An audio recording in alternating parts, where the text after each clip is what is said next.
Hello sir, ನಮಸ್ತೆ. ನಮಸ್ತೆ ತಾಯಿ, ಎಲ್ಲಿಂದ ಫೋನ್ ಮಾಡ್ತಿರೋದು? ನಾನೀಗ ಮಾಡಿದ್ದೆ ನಿಮಗೆ. ಈ ಮುಂಚೆ ಮಾತಾಡಿದ್ದೀರಾ? ಹಾಂ ಸರ್, ಮಾತಾಡಿದ್ದೀನಿ. ಹೇಳವ್ವ. ಮಾತಾಡಿದ್ದೀನಿ ಸರ್. ಯಾಕವ್ವ ನಿನ್ನ ಧ್ವನಿ ಒಂಥರ ಇದೆ?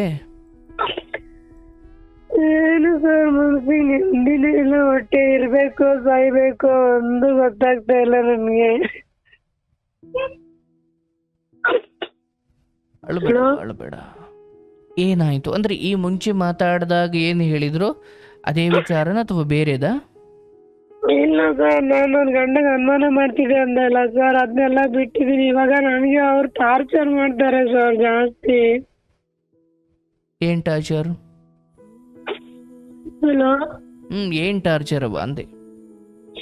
ನಾನು ಏನಂತೀನಿ ಪ್ರತಿ ಒಂದು ಮಾತಲ್ಲೂ ತಪ್ಪು ಹುಡುಕ್ತಾರೆ ಸರ್. ನಾನು ಏನೇ ಮನೇಲಿ ಕೆಲಸ ಮಾಡೋದು, ಮಕ್ಕಳು ನೋಡ್ಕೊಂಡ್ಬಿಡ್ದು, ನಾನು ಏನೇ ಮಾತಾಡಿದ್ರು ಬರೀ ತಪ್ಪು ಹುಡುಕ್ತಾರೆ ಸರ್. ಎಲ್ಲ ಇದ್ರಲ್ಲೂ ತಪ್ಪು ಹುಡುಕಿ ಬಾಯಿ ಬಂದಾಗ ಮಾತಾಡ್ತಾರೆ ಸರ್.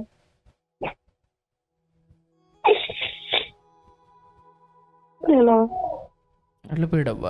ಈಗ ತಪ್ಪು ಹುಡುಕುತ್ತಾರೆ ಮೊದಲಿಂದಲೂ ಹೀಗೇನಾ ಅಥವಾ ಇಂಥದ್ದೇನೋ ಒಂದು ನಡೀತು ಸರ್, ನಾನು ಅವ್ರದ್ದೇನೋ ತಪ್ಪು ಹೇಳಿದೆ ಅವಾಗಲಿಂದ ಹಿಂಗೆ ಅಂತ ಏನಾದರೂ ಇದೆಯಾ ಅಥವಾ ಮೊದಲಿಂದಲೂ ಹೀಗೇನಾ? ಹಾ ಸರ್, ಅವ್ರು ಏನಾದ್ರು ನನ್ಗೆ ಬರೀ ದೂರೋದೇ, ನೀನ್ ಹಿಂಗೆ ನೀನ್ ಹಂಗೆ, ನಾನು ಏನು ಮಾಡೋದೇ ಅಲ್ಲ, ಬರೀ ನೀನ್ ಹಿಂಗೆ ಹಂಗೆ ಬರೀ ದೂರ್ತಾರೆ ಸರ್. ಏನ್ ಗೊತ್ತಾ, ನಾನು ಏನಾದ್ರು ಕೇಳಿದ್ರು ಸಹಿತ ಮನೆಗೆ ಏನಾದ್ರು ಕೇಳಿದ್ರೆ ಸ್ವಲ್ಪ ಸಣ್ಣ ಜಗಳ ಆಡಿದ್ರು ನಾನು ಬಿಟ್ಟು ಹೋಗ್ತೀನಿ. ನಾನು ಪೊಲೀಸ್ ಸ್ಟೇಷನ್ಗೆ ಹೋಗ್ತೀನಿ, ನಾನು ಕೋರ್ಟಿಗೆ ಹೋಗ್ತೀನಿ, ನಾನು ಅವ್ರಿಗೆ ಹೇಳ್ತೀನಿ ಇವ್ರಿಗೆ ಹೇಳ್ತೀನಿ ಅಂತ ಬರೀ ಭಯ ಪಡಿಸ್ತಾರೆ ಸರ್ ನನಗೆ. ಎಷ್ಟು ವರ್ಷ ಆಯ್ತವ ಮದುವೆ ಆಗಿ? 9 ವರ್ಷ ರನ್ನಿಂಗ್ ಇದೆ ಸರ್. ಇವಾಗ ಎಷ್ಟು ಜನ ಮಕ್ಕಳು? 2 ಇದ್ದಾರೆ ಸರ್. ಎಷ್ಟು ವರ್ಷ ಮಕ್ಕಳಿಗೆ? ಒಬ್ರಿಗೆ 8 ವರ್ಷ ಇದೆ ಸರ್, ಒಬ್ರಿಗೆ 1.5 ವರ್ಷ. ನಿಮ್ಮ ತಂದೆ ತಾಯಿಗೆ ಇದನ್ನು ತಿಳಿಸಿಲ್ವಾ? ನಮ್ ತಂದೆ ಇಲ್ಲ ಸರ್, ತಾಯಿ ಒಬ್ರೇ ಇದಾರೆ, ಅಣ್ಣ ಇದಾರೆ, 6 ಜನ. ಅಲ್ಲವಾ, ಈಗ ಒಂದು ಮದುವೆ ಆದಾಗಲಿಂದಲೂ ಇದು ಹಿಂಗೆ ಇತ್ತ ಅಥವಾ ಮಧ್ಯದಲ್ಲಿ ಏನು ನಡೀತು? ಮದ್ವೆ ಮುಂಚೆಯಿಂದನೂ ನನಗೆ ಇದೇ ಪ್ರಾಬ್ಲಮ್ ಇದೆ, ಇದೇ ನೋವು ಸರ್. ನನಗೆ ಒಟ್ಟು ಬರೀ ಒಂದ್ ಚೆನ್ನಾಗಿದ್ದು ಮನಸ್ಸು, ಒಂದ್ ಚೆನ್ನಾಗಿ ಖುಷಿ ಇರಲ್ಲ ಸರ್. ಬರೀ ಏನಾದ್ರು ತಪ್ಪು ಹುಡುಕ್ತಾನೆ ಇರ್ತಾರೆ. ಅವ್ರ ಅಮ್ಮನ ಮಾತು ಕೇಳಿ, ಅವ್ರ ಮನೆಯವ್ರ ಮಾತು ಕೇಳಿ. ಹಾ ಸರ್, ಮದುವೆಗೆ ಮುಂಚೆಯಿಂದಲೂ? ಹಾ ಸರ್, ಅವಾಗೂ ತಾವೇ ಬಂದ್ರು ಮದುವೆ ಮಾಡ್ಕೋತೀನಿ ಅಂತ ತಾವೇ. ಮತ್ತೆ ನಿನ್ ಮಕ್ಕಳಾಗಲ್ಲ, ಅಪೆಂಡಿಕ್ಸ್ ಆಪರೇಷನ್ ಆದ್ರೆ ಮಕ್ಕಳಾಗಲ್ಲ, ಹಂಗಾಗಲ್ಲ. ಮೊದ್ಲಿಂದಾನು ಜಗಳ ಆಡ್ಕೊಂಡ್ ಮೊದ್ಲಿಂದಾನು ಮನಸ್ಸು ತಪ್ಪಾಯ್ತು ಸರ್. ಮೊದ್ಲಿಂದಾನು. ಮತ್ತೆ ಯಾಕೆ ಮದುವೆ ಆದವ? ಎಂಗೇಜ್ಮೆಂಟ್ ಆಗಿದೆ ಅಂತ ಮದ್ವೆ ಆದೆ ಸರ್. ಎಂಗೇಜ್ಮೆಂಟ್ ಆಗಿದೆ ಅಂತ? ಎಂಗೇಜ್ಮೆಂಟ್ ಆಗೋಕ್ಕಿಂತ ಮುಂಚೆ ಈ ಬುದ್ಧಿ ಇತ್ತ ಇದು? ಇಲ್ಲ, ಆತರ ಇರ್ಲಿಲ್ಲ ಸರ್. ಎಂಗೇಜ್ಮೆಂಟ್ ಮುಂಚೆ ಚೆನ್ನಾಗ್ ಮಾತಾಡ್ತಿದ್ರು. ಎಂಗೇಜ್ಮೆಂಟ್ ಯಾವಾಗಾಯ್ತು ಅವಾಗ ನನ್ ತಪ್ಪೆ ತಿಳಿಯೋದು, ನನಗ್ ಹಂಗ್ ಮಾಡ್ತೀನಿ ಹಿಂಗ್ ಮಾಡ್ತೀನಿ. ಈಗ ಮದ್ವೆ ಆದ್ಮೇಲಂತೂ ಜಾಸ್ತಿ ಸರ್. ನಿನ್ಗೆ ಹಂಗೆ ಮಾಡ್ತೀನಿ, ನಿನಗೆ ಮಕ್ಕೊಂಡಾಗ ಬಿಟ್ಟು ಹೋಗ್ತೀನಿ, ನಿನ್ ಮಕ್ಕಳು ದೂರ ಮಾಡ್ತೀನಿ, ಹೆಂಗ್ ಬೇಕಂಗ್ ಮಾತಾಡ್ತಾರೆ ಸರ್. ನನಗ್ ಒಂದು ಅರ್ಗಿಸ್ಕೊಳ್ಳೋಕ್ಕಾಗಲ್ಲ. ಈಗ ಅಳೋದು ನಿಲ್ಸವ, ನಾನು ಮಾತಾಡ್ತೀನಿ. ಅಳೋದು ನಿಲ್ಸವ. ಅಳೋದು ಪರಿಹಾರ ಅಲ್ಲ ತಾಯಿ, ಅಳೋದು ನಿಲ್ಸು. ಇದಕ್ಕೂ ದೊಡ್ಡದಿದೆ, ಮಾತಾಡೋಣ. ಅದಕ್ಕೆ ಏನು ಮಾಡಬೇಕು ಸರಿ ಹೇಳ್ತೀನಿ, ಬಟ್ ನೀನು ಮೊದಲು ಅಳೋದು ನಿಲ್ಸು. ನೀನು ತಿದ್ದುಕೊಳ್ತೀನಿ ಸರ್, ಅಥವಾ ನಾನು ಏನು ನಿರ್ಧಾರ ತಗೊಳ್ಬೇಕು, ಈಗ ನಾನು ಏನು ಮಾಡಬೇಕು, ನಾಳೆ ನನ್ನ ಬದುಕು ಹರಿತಾ ಇರಬೇಕು. ಈಗ ನಾವು ಒಂದು ಕಡೆ ನಿಂತರಾಗುವುದಿಲ್ಲ, ನಾನು ಹರಿಬೇಕು. ಈಗ ನಾನು ಏನು ಮಾಡಬೇಕು, ಇದಕ್ಕೆ ನಾನು ಹೇಗಿರಬೇಕು ಅನ್ನೋದು ನಿನ್ನ ಮಾತಾಗಬೇಕು ಹೊರತು ನೀನು ಅಳ್ತಾ ಕೂತ್ರೆ ಈಗ ನಾನು ನಿನ್ನ ಜೊತೆ ಅಳಬೇಕಷ್ಟೇ. ಅರ್ಥ ಆಗುತ್ತವ, ನಿನ್ನ ಸ್ಥಿತಿ ಅರ್ಥವಾಗುತ್ತೆ. ಬಟ್ ಇದು ಅಳೋದು ಒಂದು ಪರಿಹಾರ ಆಗಲಿಕ್ಕಿಲ್ಲ. ತಾಳ್ಮೆಯಿಂದ ಅಳೋದು ನಿಲ್ಸು ಮೊದಲು. ಈಗ ನಿನ್ಗೆ ಆತನ ಜೊತೆ ಬದುಕು ನಡೆಸಬೇಕು ಮತ್ತು ಮುಂದುವರಿಬೇಕು ಅಂತ ಇಚ್ಛೆ ಇದೆ ತಾನೇ, ಆಸೆ ಇದೆಯಾ? ಇದೆ ಸರ್. ಮಕ್ಕಳಿಗೋಸ್ಕರ ಇದೆ ಸರ್, ನನಗೋಸ್ಕರ ಇಲ್ಲ ಅಂದ್ರು ಬಿ. ಮಕ್ಕಳಿಗೋಸ್ಕರ ಅಂದ್ರೆ ನಿಮಗೆ ವೈಯಕ್ತಿಕವಾಗಿ ಅವ್ರ ಮೇಲೆ ಯಾವುದೇ ಭಾವನೆ ಇಲ್ವಾ? ಇದೆ ಸರ್, ಇದೆ, ಇಲ್ಲ ಅಂತಲ್ಲ. ಪ್ರತಿ ಸಲ ಇದೇ ಆಯ್ತಲ್ಲ ಇವ್ರ ಜೊತೆ. ಬರೀ ನಂಗೆ ಹಿಂಗೆ ಅಂತಾರಲ್ಲ, ಹಿಂಗೆ ಆಡ್ತಾರಲ್ಲ. ಎಷ್ಟ್ ಸಲ ಸಾಯ್ಬೇಕು ಅಂತ ಎಷ್ಟ್ ಸಲ ಹೋಗಿದೀನಿ ಸರ್. ಹೊರಗಡೆ ರೋಡಿಗೆ ಹೋದ್ರೆ ಗಾಡಿ ಕುತ್ಕೊಂಡು ಸಾಯ್ಲೇನು, ಮೈಂಡು ಮನ್ಯಾಗ ಹೋದ್ರೆ ಮತ್ತೆ ಇದೇನು ಅಲ್ಲಪ್ಪ ಅಂತ ಆಚೆ ಹೋದಾಗ ಬಿ ಎಷ್ಟೋ ಸಲ ಯೋಚನೆ ಮಾಡಿದೀನಿ ಸರ್. ಒಂದ್ ಕ್ಷಣ ಇದು ಖುಷಿ, ಒಂದ್ ಕ್ಷಣ ಕೊಡಲ್ಲ ಸರ್. ಏನಾದ್ರು ಅಂತಾನೆ ಇರ್ತಾರೆ ಸರ್. ಹಲೋ. ಈಗ ನಿಮ್ಮ ಅತ್ತೆ ಮಾವ ಇಲ್ವಾ? ಇದಾರೆ ಸರ್, ಅವರು ಯಾರಿಗೂ ಮಾತಾಡಲ್ಲ ಸರ್. ಅಂದ್ರೆ ನೀವು ಸಪ್ರೇಟ್ ಇದ್ದೀರಾ?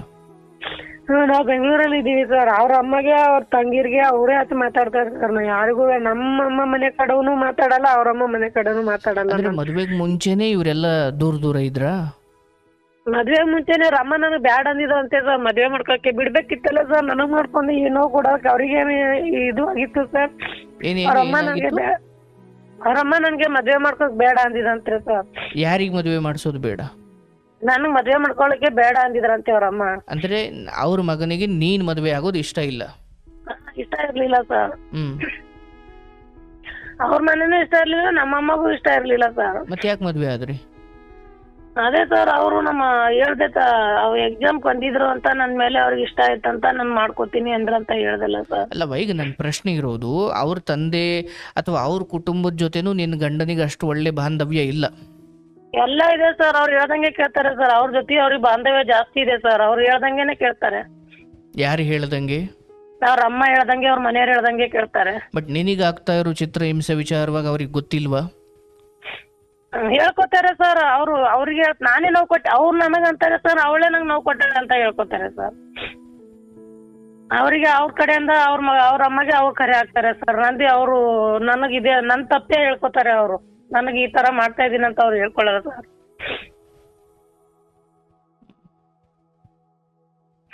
ಹಲೋ. ನಿನ್ನ ಕಡೆ ಯಾರು ಹಿರಿಯರನ್ನು ಕರೆತಂದು, ತಂದೆ ಇಲ್ಲ ಆಯ್ತು, ಬೇರೆ ಯಾರು ಹಿರಿಯರೇ ಇಲ್ವಾ ಬಂದು ಇದ್ರ ಬಗ್ಗೆ ಬುದ್ಧಿ ಹೇಳಿ ಸರಿ ಮಾಡೋ ಪ್ರಯತ್ನ ಯಾರು ಮಾಡ್ಲಿಲ್ವಾ? ಅಂದ್ರೆ ಸರ್ ಬರೀ ಜಗಳಾನೇ ಮಾಡ್ತಾರೆ ಸರ್. ಸರಿ ಮಾಡೋದು ಯಾರು ಮಾಡಿಲ್ಲ. ನಾ ಅಂತೇಳಿ ನಮ್ಮಮ್ಮ ಸರಿ ಮಾಡಕ್ ಬಂದಿರಿ. ಒಂದ್ಸಲ ನಮ್ಮಮ್ಮಗೆ ಏನ್ ಮಾಡಿದಾರೆ, ಅವ್ರ ಅಮ್ಮ ಹುಡುಗ ಕಳ್ಸಿದಾರೆ ಅವ್ರ ಮನೆಗೆ ಬಂದಾಗ. ನನ್ ಮಗಳಿಗೆ ಹಿಂಗ್ ಮಾಡ್ತಾ ಇದಾರೆ ಅಂತ. 6 ತಿಂಗಳು ಮಗು ಇತ್ತು, ನನಗೆ ರೋಡಿಗೆ ಕುಂದ್ರಿಸಿದ್ರು. ಬರ್ಬೇಡ ನೀನ್ ಇರ್ಬೇಡ, ನೀನ್ ಹೋಗು ಅಂತ ಸರ್. ಹಲೋ.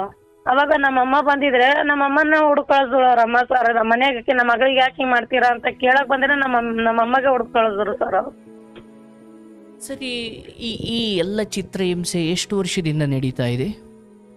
ಮದ್ವೆ ಮಾಡ್ಕೊಂಡಾಗಿದ್ದೆ ಇದೆ ಸರ್. ನನಗೆ ಮದ್ವೆ ಮಾಡ್ಕೊಂಡಾಗಿದ್ದು ಮಕ್ಳಾಗೋಕ್ಕಿಂತ ಮುಂಚೆನೆ ಅವ್ರ ಮೇಲೆ ಜಾಸ್ತಿ ಇಷ್ಟ ಇದೆ, ಬಿಟ್ಟು ಹೋಗಕ್ ಇಷ್ಟ ಇಲ್ಲ. ಬಟ್ ಅವ್ರು ನನಗ್ ದೂರ್ತಾರೆ ಸರ್ ಜಾಸ್ತಿ. ನಾನು ಏನು ತಪ್ಪು ಮಾಡಿಲ್ಲ ಸರ್. ಆಯ್ತು, ಈಗ ಬಿಟ್ಟು ಹೋಗಕ್ಕೆ ಇಷ್ಟ ಇಲ್ಲ, ಬಿಟ್ಟು ಬಿಡೋಣ. ಅವನು ಅವ್ರ ಅಮ್ಮ ಹೇಳ್ದಂಗೆ ಕೇಳ್ತಾನೆ, ಆಯಿತು. ತಾಯಿ ಹೇಳ್ದಂಗೆ ಕೇಳೋದು ತಪ್ಪಲ್ಲ. ಆದರೆ ತಾಯಿ ಹೇಳಿರೋದೇನು? ಆಕೆ ನಿನ್ನ ವಿರುದ್ಧನೇ ಹೇಳಿದ್ದಾಳೆ ಅಥವಾ ಆತ ಮದುವೆಗೆ ಮುಂಚೆನೇ ಅಂಥದ್ದೊಂದು ಬುದ್ಧಿ ತೋರಿಸ್ತಾರೆ? ಸರ್, ಒಂದು 2-3 ವರ್ಷ ಹಿಂದೆ ಅವ್ರನ್ನೆಲ್ಲ ಹಾಕ್ಬಿಟ್ಟು ಕೊಲ್ಬಿಟ್ಟು ಬಾ ಅಂತ ಹೇಳಿದಾರೆ ಸರ್. ರಿಗಾರ್ಡಿಂಗ್ ನಮ್ ರಿಲೇಷನ್ಗೆ ಎಲ್ಲಾನು ಕೇಳಿಸಿದೀನಿ ಸರ್. ನಾನು ಅದ್ರ ಬಗ್ಗೆ ಮಾತಾಡ್ತೀನಿ. ಮೊದಲು ನೀನ್ ಎಲ್ಲಿ ಎಡವಿದೀಯ ಅಂತ ಗೊತ್ತಾಗಬೇಕಲ್ಲ. ಇವತ್ತು ನೀನು ಹತ್ತು ಮಾತ್ರಕ್ಕೆ ನಾನು ಒಳ್ಳೆ ಆಗ್ಬಿಡೋದಿಲ್ಲ. ತಲೆಗಿಡ್ಕೊ ಮೊದಲು. ಇದೆಲ್ಲ ಇವನ ಬಗ್ಗೆ, ಇವನ ಹಿನ್ನೆಲೆ, ಮದುವೆಗೆ ಮುಂಚೆ ಏನು ವರ್ತಿಸ್ತಾ ಇದ್ದ, ಇದೆಲ್ಲ ಗೊತ್ತಿದ್ದು ನಾನು ಮದುವೆ ಆಗ್ತೀನಿ ಅಂದಾಗ ಇಲ್ಲಿ ಯಾರು ತಪ್ಪಿತಸ್ತ್ರಿ? ಇಲ್ಲಿ ಎಂಗೇಜ್ಮೆಂಟ್ ಆಗ್ಬಿಟ್ಟಿತ್ತು ಅಂತ ಒಬ್ಬ ಉಗ್ರಗಾಮಿಯನ್ನ ತನ್ನ ಮನೇಲಿ ಇಟ್ಕೊಳಕ್ ಆಗುತ್ತೇನು? ಇಲ್ಲ ಸರ್. ಅಣ್ಣ, ನೀನೇ ಹೇಳ್ತಾ ಇದೀಯ ಮದುವೆ ಮುಂಚೆ ಅಥವಾ ಮದುವೆ ಆದಾಗ್ಲಿಂದಲೂ ಇವಂದು ಇದೇ ಚಿತ್ರಹಿಂಸೆ ಸರ್. ಯಾಕಮ್ಮ ದೂರ ಆಗ್ಲಿಲ್ಲ? ಅಯ್ಯೋ, ನನಗೆ ಅವನು ಬಿಟ್ಟಿರೋಕ್ಕಾಗಲ್ಲ ಅಂದ್ರೆ ನಿನ್ನ ಪ್ರೀತಿ ಇವನ ಅನಿಷ್ಟಗಳನ್ನು ಸಹಿಸ್ಕೊಂಡು ಅವನನ್ನು ಪ್ರೀತಿ ಮಾಡ್ತಲೇ ಇದ್ದೀಯ ಅಂದ್ರೆ ಪ್ರೀತಿ ಅನ್ನೋದು ಹಾಗಿರಲ್ಲವ. ಪ್ರೇಮ, ಪರಮ ಪ್ರೇಮ ಅಂತ ಎರಡಿದೆ. ನಿನಗೆ ಅವನ ಮೇಲೆ ಪ್ರೇಮ ಇರಬಹುದು, ನಿನಗೆ ಅವನ ಮೇಲೆ ಪರಮ ಪ್ರೇಮ ಇರಬಹುದು. ಅವರಿಗೆ ನಿನ್ನ ಭಾವನಾತ್ಮಕವಾಗಿ ಕನೆಕ್ಟೇ ಆಗಿಲ್ಲ. ನಿನ್ನ ಭಾವನೆಗೆ ಬೆಲೆನೇ ಇಲ್ಲ. ನಿನ್ನ ದೇಹವನ್ನು ಕೇವಲ ಮನೆ ಕೆಲಸದಾಳ ಥರ ಬಳಸ್ಕೊಂಡು, ಮಕ್ಕಳಿರೋ ಮೆಷಿನ್ ಮಾಡಿಕೊಂಡು ಮದುವೆ ಆದ ಹೊಸದರಿಂದಲೂ ಕೂಡ ಒಬ್ಳು ವಿದ್ಯಾವಂತಳಾಗಿ ಅಥವಾ ಒಬ್ಳು ತಿಳಿದವರಾಗಿ ನನಗಲ್ಲಿ ಬೆಲೆ ಇಲ್ಲ, ನನ್ನನ್ನು ಇವರು ತುಚ್ಛವಾಗಿ ನೋಡ್ತಾರೆ, ಅವ್ರ ಅಮ್ಮನ ಮಾತು ಕೇಳಿ ನನ್ನ ಮೇಲೆ ಹಲ್ಲೆ ಮಾಡ್ತಾರೆ, ಅಥವಾ ನನ್ನ ತಾಯಿಯನ್ನು ಕೆಟ್ಟದಾಗ ನೋಡ್ತಾರೆ, ಮತ್ತು ನನ್ನ ತಪ್ಪಿಲ್ಲದೆ ಹೋದರೂ ನನ್ನನ್ನು ಈ ಮಟ್ಟಿಗೆ ಪ್ರತಿಯೊಂದು ಹೆಜ್ಜೆಯಲ್ಲೂ ತಪ್ಪು ಕಂಡಿಡಿದು ನನ್ನನ್ನು ಮನುಷ್ಯಳೇ ಅಲ್ಲ ಅನ್ನೋ ಮಟ್ಟಿಗೆ ನೀಚವಾಗಿ ನೋಡ್ತಾರೆ. ಇಷ್ಟೆಲ್ಲ ಆರೋಪಗಳ ಪಟ್ಟಿ ಇದ್ದರೂ ಕೂಡ ನಾನು ಅದನ್ನು ಸಹಿಸ್ಕೊಂಡೇ ಬರ್ತೀನಿ ಅನ್ನೋದಾದ್ರೆ ನೀನು ಹೊಳಂಗಿಲ್ಲ. ನನ್ ಬಲ್ಲಿ 1,000 ರೂಪಾಯಿ ಮೇಲೆ ಹೆಚ್ಚಿಗೆ ಕೊಟ್ಟೋದ್ರು ನೀನ್ ಯಾವ ಜೊತೆನಾರು ಓಡೋಗ್ತೀಯ? ನನ್ನ ಹತ್ರ ಗೋಲ್ಡ್ ಇಟ್ಕೊಂಡ್ರೆ ನೀನ್ ಗೋಲ್ಡ್ ಕೊಟ್ರೆ ನೀನ್ ಬೇರೆ ಓಡೋಗ್ತೀಯ ಅಂತ ನನಗೆ ಒಂಥರ ಮಾನಸಿಕ ಕೊಲ್ತಾ ಇದಾರೆ ಸರ್. ನಾನು ಹತ್ತ ಇದ್ರೆ ಮತ್ತೆ ಅಂತಾರೆ ನೀನ್ ಹುಚ್ಚಿ ಅಂತ ಪಟ್ಟ ಕಟ್ತೀನಿ ಅಂತಾರೆ ಸರ್ ನನ್ಗೆ. ಆಯ್ತವ, ನಾನು ಕೇಳಿಸ್ಕೊಂಡಿದ್ದೀನಿ. ಅಳೋದು ನಿಲ್ಸು ತಾಯಿ, ಮೊದಲು ಅಳೋದು ನಿಲ್ಸು. ನಾನು ಹೇಳೋದು ನಿನಗೆ ಕೇಳಿಸ್ಬೇಕಂದ್ರೆ ನೀನು ಅಳೋದು ಬಿಡಬೇಕು. ನೀನು ಅಳ್ತಾನೆ ಇರು, ನಾನು ಮಾತಾಡ್ತೀನಿ ಅಂದರೆ ನಾನು ಬೇರೆ ಕರೆ ತಗೊಳ್ತೀನಿ, ಪರವಾಗಿಲ್ಲ. ಇಲ್ಲ ಸರ್ ಹೇಳಿ. ನೀನು ಆಗಲೇ ಹೇಳಿದೆ, ನಿನ್ನ ಬಾಯಲ್ಲೇ ಬಂತು, ನನ್ನ ಮಕ್ಕಳಿಗೋಸ್ಕರ ಸರ್. ಸರಿ, ಇವನು ಇಂಥ ನೀಚ ಅಥವಾ ಇವ್ರು ಇಂಥವ್ರು ಸರಿ ಇಲ್ಲ ಅಥವಾ ಇವರು ಬದಲಾಗಲ್ಲ ಅಂತ ಗೊತ್ತಾದಾಗ ಒಂದೋ ಜಗತ್ತು ವಿಶಾಲವಾಗಿದೆ, ಕಡೆಗೆ ನನ್ನ ತಾಯಿ ಸೇವೆ ಮಾಡ್ತಾ ನಾನು ಬದುಕು ಬಿಡ್ತೀನಿ, ಅಥವಾ ಯಾವುದೋ ನಮ್ಮಮ್ಮ ಬಾ ಅಂತಾರೆ ಸರ್ ನನಗೆ, ಅವ್ನು ಬಿಟ್ಬಿಡು ನೀನು, ಬಾ ನೀನು, ನಾನು ಇರಗಟ್ಟ ಹೇಳೋದು ಕೇಳವ ನೀನು, ಮತ್ತೆ ಬಾಯಿ ಹಾಕಬೇಡ. ಆಯ್ಕೆಗಳ ಬಗ್ಗೆ, ಸಾಧ್ಯತೆಗಳ ಬಗ್ಗೆ ಹೇಳ್ತಾ ಇದ್ದೀನಿ. ಇವ್ರು ಹಿಂಗೆ ಅಂತ ಗೊತ್ತಾದಾಗ ನೀನು ಅಂಥದ್ದೇನೋ ಒಂದು ನಿರ್ಧಾರ ತಗೊಳ್ಬೇಕಿತ್ತು.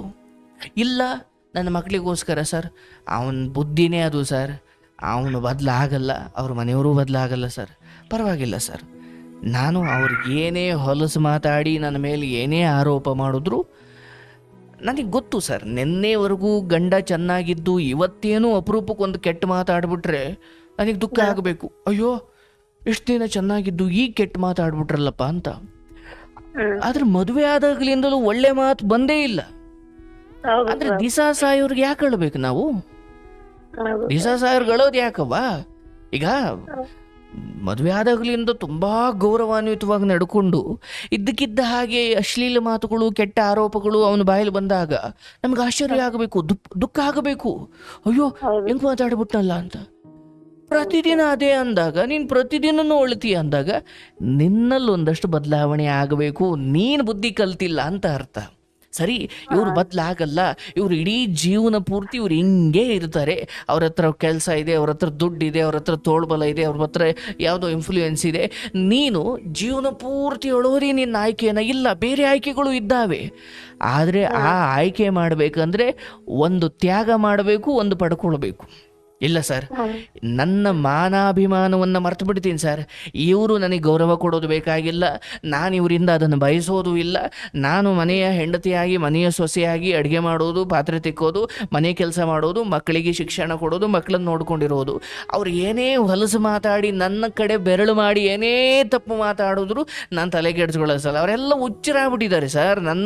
ನಾನು ಈವನ್ ಒಳ್ಳೆ ಚೆನ್ನಾಗಿ ಅಡುಗೆ ಮಾಡಿಟ್ರು ಅದರಲ್ಲೂ ಅವರೇ ಬೇಕಾದ್ರೆ ಸಾರಿಗೆ ಉಪ್ಪು ಹಾಕ್ಬಿಟ್ಟು ನನ್ನನ್ನು ಕರೆದು ನೋಡು ಉಪ್ಪು ಜಾಸ್ತಿ ಇದೆ ಅಂತ ಹೇಳೋಕು ಎಸ್ದವ್ರಲ್ಲ, ಹೌದಲ್ಲ?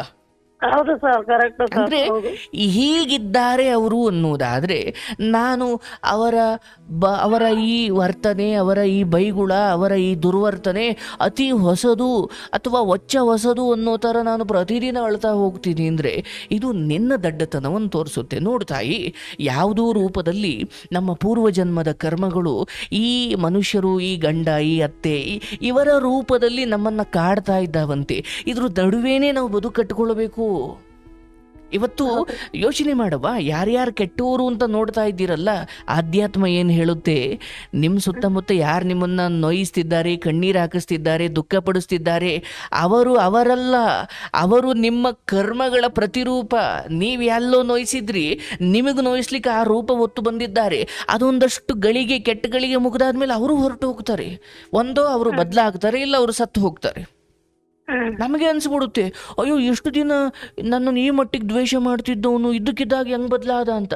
ಅಲ್ಲಿಗೆ ನಿನ್ನ ಪಾಪಕರ್ಮ ಕಳೀತು ಅಂತ ಅರ್ಥ.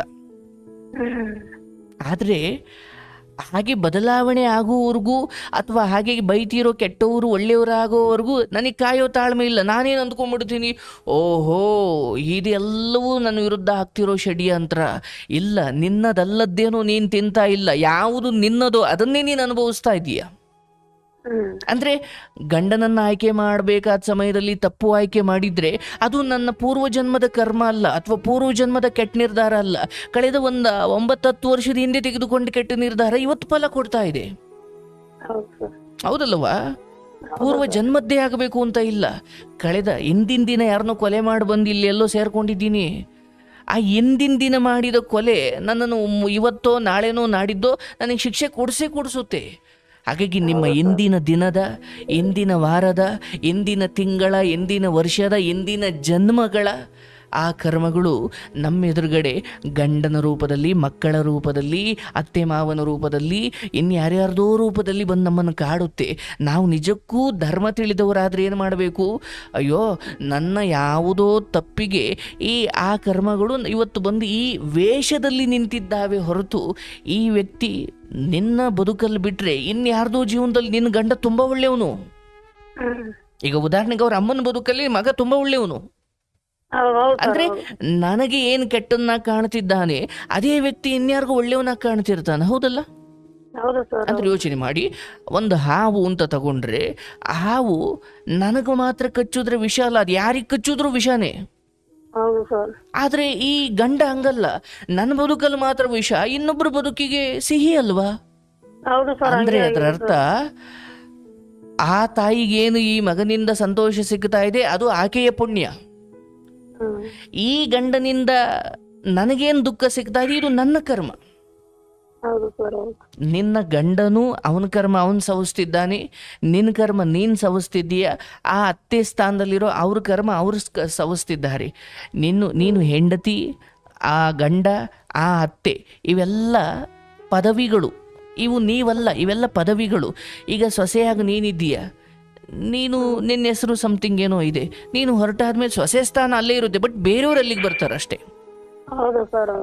ಸೊಸೆ ಅನ್ನೋದು ಒಂದು ಪದವಿ. ಅಂದರೆ ಮುಖ್ಯಮಂತ್ರಿ ಯಾರೋ ಆಗಿದ್ದಾರೆ, ಆ 5 ವರ್ಷ ಆದಮೇಲೆ ಮುಖ್ಯಮಂತ್ರಿನೇ ಹೋಗೋದಿಲ್ಲ, ಆ ಮುಖ್ಯಮಂತ್ರಿ ಜಾಗದಲ್ಲಿರೋ ಹೋಗ್ತಾನೆ, ಬಟ್ ಆ ಮುಖ್ಯಮಂತ್ರಿ ಆ ಜಾಗ ಅಲ್ಲೇ ಇರುತ್ತೆ. ಅಂದ್ರೆ ಅದರ ಅರ್ಥ, ಈಗ ನಿಮ್ಮ ಮನೆಯಲ್ಲಿ ಯಾರೋ ವಯಸ್ಸಾದವರು, ಪಾಪ ವಯಸ್ಸಾಗ್ಬಿಟ್ಟಿದೆ, ಇನ್ನೇನು ಬಿದ್ದೋಗೋ ಹಂತದಲ್ಲಿದ್ದಾರೆ, ಮೂಲೆಯಲ್ಲೆಲ್ಲೋ ಮಂಚದ ಮೇಲೆ ಮಲಗಿದ್ದಾರೆ. ಆದರೆ ಒಂದು 2-3 ವರ್ಷ 5 ವರ್ಷ ಆದಮೇಲೆ ಅವ್ರು ಸತ್ತು ಹೋಗ್ತಾರೆ. ಅಂದರೆ ಅದ್ರ ಮೇಲಿದ್ದ ವ್ಯಕ್ತಿ ಖಾಲಿ ಆಗ್ತಾನೆ, ಆ ಮಂಚ ಅಲ್ಲೇ ಇರುತ್ತೆ, ಆ ಜಾಗಕ್ಕೆ ನೀವು ಹೋಗ್ತೀವಿ ಅಷ್ಟೇ. ಹಾಗಾಗಿ ಇಲ್ಲಿ 2 ನಿರ್ಧಾರ ಮಾಡು, 2 ನಿರ್ಧಾರ. ಒಂದು, ಹೌದು ಸರ್ ನೀವು ಹೇಳ್ದಂಗೆ ಈತ ಬದಲಾಗೋನಲ್ಲ, ಮತ್ತು ಇದು ಇವತ್ತಿಂದ ಬೈತಾ ಇರೋದೇನಲ್ಲ, ಇದು ಅವತ್ತಿಂದನೂ ನಡ್ಕೊಂಡು ಬರ್ತಾ ಇದೆ. ನಾನು ಡಿಪ್ರೆಷನ್ಗೆ ಹೋಗಿ, ನಾನು ಮಾತ್ರೆ ನುಂಗೋ ಹಂತಕ್ಕೆ ಹೋಗಿ, ನಾನು ನರಳಿ ಚೆನ್ನಾಗಿ ಸ್ವಲ್ಪ ಕೈಕಾಲು ಆಡ್ತಿದ್ದಾಗೆ ಹಿಂಗೆ ಕೆಟ್ಟದಾಗ ಮಾತಾಡೋರು ಇನ್ನು ಬಿದ್ದಾದ ಮೇಲೆ ನಾಯಿ ನರಿಗೆ ತಗೊಂಡೋಗಿ ಎಸೆದು ಬಿಡ್ತಾರೆ ಹೊರತು ನನ್ನನ್ನು ಕಾಳಜಿ ಮಾಡಲ್ಲ. ಹಾಗಾಗಿ ನಾನು ಬುದ್ಧಿವಂತಳಾಗಬೇಕು, ನನ್ನ ಮಕ್ಕಳಿಗೆ ತಾಯಿಯಾಗಿ ನಾನು ಅವರಿಗೆ ಮುಂದೇನೂ ಅವ್ರ ಕೈಗೆ ಸಿಗಬೇಕು, ಆರೋಗ್ಯಯುತವಾಗಿ ಸಿಗಬೇಕಂದ್ರೆ ಈಗ ನಾನು ಸ್ವಲ್ಪ ನೆಟ್ಟಿಗೆ ಅರ್ಥ ಮಾಡ್ಕೊಂಡು ಬದುಕಬೇಕು. ಇಲ್ಲ ನಾನು ಕೊರ್ಗಿ ಆ ಅತ್ತೆ ಗಂಡ ಅನ್ನೋರ್ ಸೇವೆ ಅಂತೂ ಮಾಡಲ್ಲ, ಅಥವಾ ಅವರಂತೂ ನೀನು ಸೇವೆ ಮಾಡಲ್ಲ. ಆದರೆ ಮಕ್ಕಳಿಗೆ ಎಂಥ ಶಿಕ್ಷೆ ಕೊಟ್ಬಿಡ್ತೀಯ ನೀನು? ಅಂದರೆ ನಿನ್ನ ನರಳಾಟವನ್ನು ನೋಡ್ಕೊಂಡು ಸ್ಕೂಲಿಗೆ ಹೋಗಬೇಕಾದ್ರೆ ಅಯ್ಯೋ ನಮ್ಮಮ್ಮ ಹಿಂಗೆ ನರಳಾಡ್ತಿದ್ದಾಳೆ ಅಂತ ಹತ್ಕೊಂಡು ಹೋಗಬೇಕು, ಮತ್ತು ಸ್ಕೂಲಿಂದ ಮನೆಗೆ ಬರಬೇಕಾದ್ರೆ ಅಯ್ಯೋ ಮತ್ತು ನಮ್ಮಮ್ಮ ನರಳ್ತಾ ಇರ್ತಾಳೆ ಯಾಕಾದರೂ ಮನೆಗೆ ಹೋಗ್ತೀನೋ.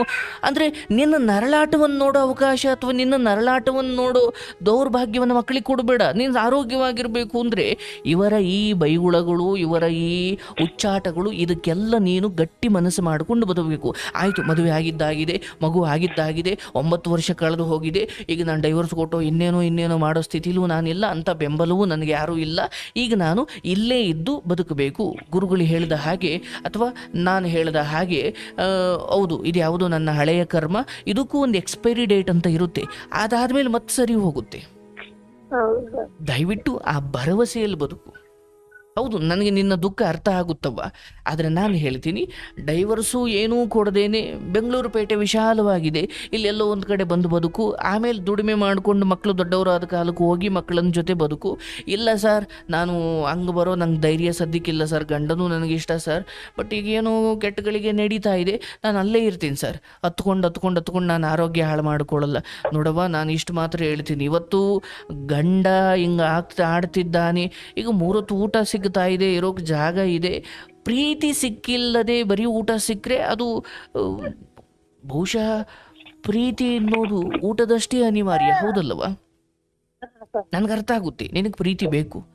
ಆದರೆ ಈ ಜಗತ್ತಲ್ಲಿ ಎಷ್ಟು ಜನ, ಕಾರ್ಯಕ್ರಮದಲ್ಲಿ ನೀನೇ ನೋಡಿದೀಯ, ಗಂಡನನ್ನ ಆಕ್ಸಿಡೆಂಟಲ್ಲೂ ಇನ್ನೆಲ್ಲೋ ಕಳ್ಕೊಂಡಿರೋ ಎಷ್ಟು ತಾಯಂದಿರು ಬರೀ ಮಕ್ಕಳ ಪ್ರೀತಿಯನ್ನು ನಂಬಿಕೊಂಡು ಬದುಕುತ್ತಿದ್ದಾರೆ. ಹೌದಲ್ಲ? ಎರಡೂ ಪ್ರೀತಿ. ಈಗ ಗಂಡ ಸತ್ತಿಲ್ಲ, ಆದರೆ ಕುಡ್ಕೊಂಡು ಬೇರೆಯವಳು ಸವಾಸ ಮಾಡಿ ಮನೆಗೆ ತಂದಾಕದೆ ಬೇಜವಾಬ್ದಾರಿತನದಿಂದ ಹೊರಗಡೆ ಕುಡ್ಕೊಂಡು ಓಡಾಡ್ತಾನೆ. ಅದು ಗಂಡ ಬದುಕಿದ್ದಾನೆ, ಆದರೆ ಗಂಡನ ಪ್ರೀತಿ ಇಲ್ಲ. ಮಕ್ಕಳನ್ನ ನೋಡ್ಕೊಂಡು ಆಕೆ ಹೆಂಗೋ ಜೀವನ ಕಳೆದ್ಬಿಟ್ಲು. ಇನ್ನೊಂದು ಕಡೆ ವಿಚಿತ್ರ, ಗಂಡ ಪ್ರೀತಿಯಿಂದ ನೋಡ್ಕೊಳ್ತಾನೆ, ಆದರೆ ಮಕ್ಕಳು ಕೆಟ್ಟ ಹಾದಿಗೆ ಹೋಗಿ ಅಪ್ಪ ಅಮ್ಮನಿಗೆ ಒಡೆಯೋ ರೇಂಜ್ಗೆ ಹೋಗಿದ್ದಾರೆ. ಹೌದು ಸರ್. ಇನ್ನು ನಿನ್ನ ವಿಚಾರಕ್ಕೆ ಬಂದರೆ, ಗಂಡನ ಈ ವರ್ತನೆ, ದೊಡ್ಡವ ಮನೆಗೆ ತಂದಾಕೋದು ಇನ್ಯಾವುದು ಎಲ್ಲ ಜವಾಬ್ದಾರಿಯನ್ನು ನಿಭಾಯಿಸ್ತಾ ಇದ್ದಾನೆ, ಹೌದಲ್ಲವಾ? ನಿಭಾಯಿಸ್ತಾ ಇದಾರೆ ಸರ್, ಆದ್ರೆ ಬರೀ ಹೀಯಾಳ್ತಾರೆ ಸರ್. ನೀವು ನೋಡೋಕೆ ಕೇಳಿಸ್ಕೊ, ಈಗ ಆತ ಹೀಯಾಳಿಸ್ತಾ ಇದ್ದಾನೆ. ಆತ ಹೀಯಾಳಿಸೋ ಎಲ್ಲ ವಿಚಾರಗಳು ಸತ್ಯವೋ, ಅಥವಾ ನೀನ್ ಯಾರ ಜೊತೆ ಸಂಬಂಧ ಇಟ್ಕೊಂಡಿದ್ಯಾ ಅಂತ ಆತ ಹೇಳ್ದ, ಅದು ಸತ್ಯವೋ? ಸತ್ಯನೂ ಇಲ್ವೋ ನಿನಗೆ ಗೊತ್ತಿರ್ಬೇಕಲ್ಲ. ಹೌದು ಸರ್, ಹೌದು. ಅದು ಸತ್ಯ ಅಲ್ಲ ಅನ್ನೋದಾದ್ರೆ ನೀನ್ ತುಟಿ ಒಲ್ಕೋ, ಹೌದು. ಗಾಳಿ ಬಂದ ಕಡೆ ತೂರ್ಕೊಳ್ಬೇಕವ. ಹೌದು, ನನ್ಗೆ ಅರ್ಥ ಆಗುತ್ತೆ. ಇದರ ಈ ಪರಿಸ್ಥಿತಿ ಮೂಲ ಧರ್ಮ ಏನು ಹೇಳುತ್ತೆ? ಅನ್ಯಾಯಗಳನ್ನು ಸಹಿಸಬಾರ್ದು, ಸುಮ್ಮನೆ ಆರೋಪ ಮಾಡೋರನ್ನು ನಾವು ಬಿಡಬಾರ್ದು, ಅವ್ರ ವಿರುದ್ಧ ಪ್ರತಿಭಟಿಸಬೇಕು ಅಂತ ಹೇಳುತ್ತೆ. ಬಟ್ ನೀನಿರೋದು ಸಂಸಾರದಲ್ಲಾಗಿರೋದ್ರಿಂದ ಹಾಗೆ ಸಾರ್ವಜನಿಕ ಪ್ರತಿಭಟನೆ ಥರ ಒಂದೇ ಸಲ ಅದನ್ನು ನಂಗೆ ಮಾಡ್ಲಿಕ್ಕೆ ಆಗಲ್ಲ. ಹಾಗಾಗಿ ಸ್ವಲ್ಪ ನಿನ್ನ ಸಮಯಕ್ಕೆ ಕಾಯು ತಾಯಿ, ಎಲ್ಲ ಒಳ್ಳೆ ಕಾಲ ಬರುತ್ತೆ. ನೀನು ಭರವಸೆ ಇಟ್ಕೊಂಡ್ರೆ ನನಗೆ ಸಾಯಿ ಅಂತಾರೆ ಸರ್, ಬರೀ ಸಾಯಿ, ಸತ್ತೋಗು ಅಂತಾರೆ ಸರ್. ಮಾತೆತ್ತಿದ್ರೆ ಸತ್ತೋಗು ಅಂತಾರೆ ಸರ್, ನನಗೆ ಬರೀ ಸಾಯಿ, ಸತ್ತೋಗು, ನೀನು ನನ್ನ ಮಕ್ಕಳು ನಾನು ಚೆನ್ನಾಗಿರ್ತೀನಿ ಸಾಯಿ ಅಂತಾರೆ ಸರ್. ಬಿಡವ, ನಿನ್ನ ಮಕ್ಕಳು ನಿನ್ ಜೊತೆ ಚೆನ್ನಾಗಿದ್ದಾರೆ ತಾನೇ? ಆ ಮಕ್ಕಳು ಭರವಸೆಯೇ ಬೇಡ. ಅವ್ರ ಪಪ್ಪ ನಾನು ಕರೆದ್ರು ಹೋಗಲ್ಲ ಸರ್, ನಮ್ಮ ಅಮ್ಮನ್ ಬಿಟ್ಟು ನಾನು ಎಲ್ಲಿಗೂ ಬರಲ್ಲ ಅಂತಾರೆ ಸರ್. ಅದನ್ನೇ ಹೇಳ್ತಿದ್ದೀನವ. ನಿನ್ನ ಆಸೆ ಏನು? ಗಂಡ, ಅತ್ತೆ, ಮಕ್ಕಳು ಎಲ್ಲರೂ ನನ್ನನ್ನು ಪ್ರೀತಿಯಿಂದ ನೋಡಬೇಕು. ಬಟ್ ಅದು ಆಗ್ತಿಲ್ಲ ಅಂದಾಗ ಏನ್ ಮುಂಚೆ ಜಾಸ್ತಿ ಅಂತ ಇರ್ಲಿಲ್ಲ ಸರ್. ಇವಾಗ ರೀಸೆಂಟ್ ಆಗಿ 1-2 ವರ್ಷ ಆಯ್ತು ಸರ್ ಅವ್ರ ತಮ್ಮನ್ ಮದ್ವೆ ಆಗಿ. ಅವ್ರ ತಮ್ಮನ ಹೆಂಡತಿ ನನ್ಕಿನ್ನ ಚೆಲುವು ಇದ್ದಾಳೆ ಸರ್. ಒಂದಿನ ಕುಡ್ದು ಬಿಟ್ಟು ಏನಂದ್ರು ಸರ್, ನಮ್ ತಮ್ಮನ ಹೆಂಡತಿ ನಿನ್ಕಿನ್ನ ಚೆಲುವು ಇದ್ದಾಳೆ, ನೀವ್ ಹೊಟ್ಟೆ ಕಿಚ್ಚು, ಅದಕ್ಕೆ ನೀನ್ ಹಿಂಗೆ ಹಂಗೆ. ಅವತ್ತಿಂದ ಜಾಸ್ತಿ ಟಾರ್ಚರ್ ಮಾಡ್ತಾ ಇದಾರೆ ಸರ್ ನನಗೆ. ಅವ್ರು ಎದುರು ಹೋದ್ರು ಸಹಿತ ಅಲ್ಲಿ ಜಗಳ ತೆಗಿತಾರೆ ಸರ್. ಅಲ್ಲಿ ಹೋದ ತಿಂಗಳು ಊರಿಗೆ ಹೋದಾಗ ಅವ್ರ ಎದುರೇನೆ ಜಗಳ ತೆಗೆದು ಹೊಡೆದಿದ್ರು ಸರ್. ಅವತ್ ನಾನು ಏನ್ ಮಾಡ್ದೆ, ಮಕ್ಕಳನ್ನ ತೆಗೆದು ಬಾವಿಗಾರ್ಬಿಟ್ಟು ಆತ್ಮಹತ್ಯೆ ಮಾಡ್ಕೋಕ್ ಹೋಗಿದ್ದೆ ಸರ್ ನೈಟು ನಾನು. ಮತ್ತೆ ತಿರ್ಗಿ ಅವ್ರ ಅಪ್ಪ ಅವ್ರ ಅಮ್ಮ ಎಲ್ಲರೂ ಬಂದು ಹಿಡ್ಕೊಂಡು ನೋಡ್ಬಂದ್ರು ಸರ್. ಅವ್ರ ಎದುರುಗಡೆ ಹೋಗಿ ನಂಗೆ ಹೇಳ್ತಾರೆ ಸರ್, ನೀನ್ ಚೆನ್ನಾಗಿಲ್ಲ, ನೀನ್ ಹಂಗಿದ್ಯಾ, ನೀನ್ ಗೋಲ್ಡ್ ಹಾಕೊಳ್ಳೋ ಯೋಗ್ಯತೆ ಇಲ್ಲ ನಿನ್ಗೆ. ನನ್ನ ಅಮ್ಮ ಇಟ್ಟಿರೋದು ಗೋಲ್ಡ್ ಇತ್ತು ಸರ್, ಅರ್ಧ ತೊಲೆ. ಅದನ್ನ ನನ್ಗೆ ಬೇಕು ಅಂತ ನನಗೆ ಹಿಂಗೆ ಸಾಯಿಸ್ಬೇಕು ನಂಗೆ ಅಂತ ಹೇಳ್ಬಿಟ್ಟು ನನಗೆ ಒಂದು ಸಾಯಿಸ್ಬೇಕು ಅಂತ, ಗೋಲ್ಡ್ ಹಾಕೊಳ್ಳೋ ನಿನ್ಗೆ ಯೋಗ್ಯತೆ ಇಲ್ಲ, ನಿನ್ಗೆ ನನ್ನ ತಮ್ಮನ ಹೆಂಡತಿಗೆ ಯೋಗ್ಯತೆ ಇದೆ, ಅವಳು ಹಾಕೊಂಡಿದ್ದಾಳೆ ಅಂತ ನನಗೆ ಹೇಳ್ತಾರೆ ಸರ್. ಅವ್ಳ ಹೆಸರು ಎತ್ಬಿಟ್ಟು ನನಗೆ ಹೇಳ್ತಾರೆ ಸರ್. ಬಟ್ ಒಂದು ಹೇಳ್ತೀನಿ, ಹೀಯಾಳಿಸೋದು ಇಲ್ಲಿ ಎಷ್ಟೋ ಜನರ ಸಮಸ್ಯೆಗೆ ಹೋಲಿಸ್ಕೊಂಡ್ರೆ ಹೀಯಾಳಿಸೋದು ಒಂದು ಸಮಸ್ಯೆನೇ ಅಲ್ಲವಾ? ಕೇಳಿಸ್ತಾಯ್ತನವ?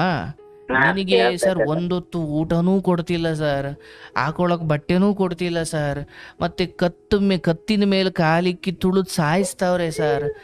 ಈ ಎಲ್ಲ ಸಮಸ್ಯೆಗಳ ನಡುವೆ ನಿನ್ನ ದೃಷ್ಟಿಯಿಂದ ಅದು ಸಮಸ್ಯೆ ಇರಬಹುದವ್ವ, ಆದರೆ ನಿಜವಾದ ಸಮಸ್ಯೆ ನಿನ್ನ ಬದುಕಲ್ಲಿ ಇನ್ನೂ ಶುರು ಆಗೇ ಇಲ್ಲ. ಇಲ್ಲ ಸರ್, ತಪ್ಪಿದ್ರು ನಾನೇ ಅವ್ರಿಗೆ ಕಾಲ್ ಬಿದ್ದು ಸಾರಿ ಕೇಳ್ತೀನಿ ಸರ್. ನನ್ನ ಮಕ್ಕಳಿಗೋಸ್ಕರ ಇರ್ಬೇಕು ಅಂತ. ಯಾರ ಕಾಲಿಗೂ ನೀನು ಬೀಳ್ಬೇಕಾಗಿಲ್ಲ, ಆದ್ರೆ ಹೀಯಾಳಿಸ್ತಿದ್ದಾರೆ ಅನ್ನೋ ಕಾರಣಕ್ಕೆ ನೀನು ಈ ಮಟ್ಟಿಗೆ ಡಿಪ್ರೆಷನ್ ಹೋಗೋದು ಒಳ್ಳೇದಲ್ಲವ. ಅಂದ್ರೆ ಹೇಳೋದ್ ಕೇಳೋ, ನೀನು 50 ಕಾರಣ ಹೇಳ್ಕೊಂಡು ಕೂತ್ಕೊಳ್ಬಹುದು. ಈ ಹಾಳಿಸೋದು ಅಥವಾ ಅವನು ಅಥವಾ ಅವಳು ಅಥವಾ ಆ ಅತ್ತೆ ಅಂತಕ್ಕಂಥವಳು, ಇವ್ರು ಯಾರು ಈ ಹಾಳಿಸೋದು ನಿನ್ಗೆ ದುಃಖ ಆಗಬಾರ್ದು. ನಿನ್ನ ಅರಿವನ್ನು ಹೆಚ್ಚಿಸ್ಕೋ. ಸರಿ, ಎಷ್ಟು ನೀನು ಇನ್ನೂ ಬೆಳಗ್ಗೆ ತಕ್ಕ ಕಾರಣ ಹೇಳ್ತಾ ಹೋದ್ರೂ ಕೂಡ ಇಲ್ಲಿ ಒಂದೇ ಮಾತಲ್ಲಿ ಹೇಳ್ತೀನಿ, ಅವ್ರು ಯಾರು ಬದಲಾಗಲ್ಲ. ಇಲ್ಲ ಸರ್, ನಾನು ಹಿಂಗೆ ಅಳ್ಕೊಂಡು ಒಂದ್ ದಿವಸ ಮಣ್ಣಾಗಿ ಹೋಯ್ತೀನಿ, ಮಕ್ಕಳು ಅನಾಥ ಮಾಡಿ ಅನ್ನೋದಾದ್ರೆ ಹೋಗು. ಇಲ್ಲ ಸರ್, ಮಕ್ಕಳು ಅನಾಥ ಮಾಡಲ್ಲ. ಮತ್ತೇನು ಈ ಆಳಿಸ್ತಾನೆ ನೀನೇ ಹೇಳ್ತಾ ಇದೀಯ. ಮದುವೆಯಿಂದ ಮುಂಚೆಯಿಂದಲೂ ಇದೇ ಬಾಳಿ ಒಂದು ಅನ್ನೋದಾದ್ರೆ ಅದೇನದು? ನನಗೆ ಅರಿವು ಬರಬೇಕು, ನನಗೆ ತಿಳುವಳಿಕೆ ಬರಬೇಕು. ಅವನ ವಿಚಾರ ನಿನಗೆ ಯಾಕೆ? ಗಂಡ ಆಗಿರ್ಬೋದು, ಬಟ್ ಆತ ಹಂಗೆ ವರ್ತಿಸ್ತಾ ಇಲ್ಲ. ಇನ್ಯಾರ್ದೋ ಅವಳಂಗಿಲ್ಲ ಇವಳಂಗಿಲ್ಲ, ಚಿನ್ನ ಹಾಕೊಳ್ಳೋ ಯೋಗ್ಯತೆ ಇಲ್ಲ. ಮೊದಲು ಮಾನ ಮರ್ಯಾದೆ ಗೌರವ, ಈ ಮಾನ ಅಭಿಮಾನ ಇವನ್ನೆಲ್ಲ ಮೊದಲು ತ್ಯಜಿಸಿ ತಾಯಿ. ಅವೆಲ್ಲ ಇರಲಿ, ನನ್ನ ಜೊತೆ ನಾನು ಗೌರವಾನ್ವಿತವಾಗಿ ನನ್ನ ಆತ್ಮಸಾಕ್ಷಿಗೆ ನಾನು ಸರಿಯಾಗಿ ನಡ್ಕೊಂಡ, ಹೊರಗಡೆಯಿಂದ ನನ್ನನ್ನು ಅವ್ರು ಹಂಗೆ ಮಾತಾಡಿಸ್ಲಿ ಇವ್ರು ಹಿಂಗೆ ಮಾತಾಡಿಸ್ಲಿ ಹೀಗೆ ಈ ಮಟ್ಟಕ್ಕೆ ಸನ್ಯಾಸಿಗಳ ಥರ ಯೋಚನೆ ಮಾಡೋದ ಹೊರತು ಯಾರೂ ನಿನಗೆ ಗೌರವ ಕೊಡಬೇಕಾಗಿಲ್ಲ. ನೀನು ಗಂಡನಿಗೆ ಕೊಡು, ನೀನು ಅತ್ತೆಗೆ ಕೊಡು, ನೀನು ಮಕ್ಕಳಿಗೆ ಕೊಡು, ನೀನೆಲ್ರಿಗೂ ಕೊಡು. ನೀನು ಯಾರಿಂದಲೂ ಭಾವಿಸಬೇಡ. ಅವ್ರು ನಿನ್ನನ್ನು ಹೊಲಸು ಪದದಲ್ಲಿ ಬೈದರೂ ಕೂಡ ಭಗವಂತ ನೀನೇ ನೋಡ್ಕೊಳ್ಳಪ್ಪ ಅಂತ. ಅಂದರೆ ಕಲ್ಲೆಸೆದವ್ರ ಕಡೆ ಬೆಣ್ಣೆ ಎಸಿರಿ ಅಂತ ಒಂದು ಮಾತಿದೆ ನಮ್ಮ ಹಿರಿಯರದು. ಹಾಗೆ ಅವನು ಆ ಮಟ್ಟಿನ ಕೆಟ್ಟದಾಗ ಬೈದರೆ ಒಂದೋ ಮೌನವಾಗಿರು, ಭಗವಂತ ಅವ್ರಿಗೆ ಒಳ್ಳೇದು ಮಾಡಪ್ಪ ಅಷ್ಟೇ. ನೀನು ಅದಕ್ಕೂ ನೊಂದುಕೊಂಡು ಕೂತ್ಕೊಂಡ್ರೆ ಅದು ಕೊನೆ ಇಲ್ಲವ್ವ. ಯಾರೋ ಬೇರೆಯವನ್ನ ಆಗ್ಬಿಟ್ಟಿದ್ರೆ ಕಂಪ್ಲೇಂಟ್ ಕೊಟ್ಟು ಸುಮ್ಮನೆ ಇರಿಸ್ಬೋದಿತ್ತು. ಬಟ್ ನಿನ್ನ ಗಂಡನೇ ಆಗಿರೋದು ಮತ್ತು ನಿನಗೆ ಬಿಡೋಕ್ಕೂ ಇಷ್ಟ ಇಲ್ಲ ಅನ್ನೋದಾದರೆ ಸಹಿಸ್ಕೊಳ್ಬೇಕು. ಸಹಿಸ್ಕೊಳ್ಳೋದು ಅಂದರೆ ಬಂಧಾನಕ್ಕೆ ಸಹಿಸ್ಕೊ ಅಂತ ಅಲ್ಲ. ಈಗ ಹುಚ್ಚ ನಾಯಿಗಳು ಬಗ್ಳು ಬೇಡ ಅಂದರೆ ಬಗ್ಳೋದೇ ಅವು ಕೆಲಸ, ಹಾವು ವಿಷ ಕಾರಬೇಡ ಅಂದ್ರೆ ವಿಷ ಕಾರೋದೇ ಅದ್ರ ಕೆಲಸ. ಆದರೆ ಅದರ ಮೂಲ ಗುಣವನ್ನೇ ನೀನು ಬಿಡು ಅಂದ್ರೆ ಹೆಂಗ್ ಬಿಡ್ತವೆ? ಬಿಡಲ್ಲ.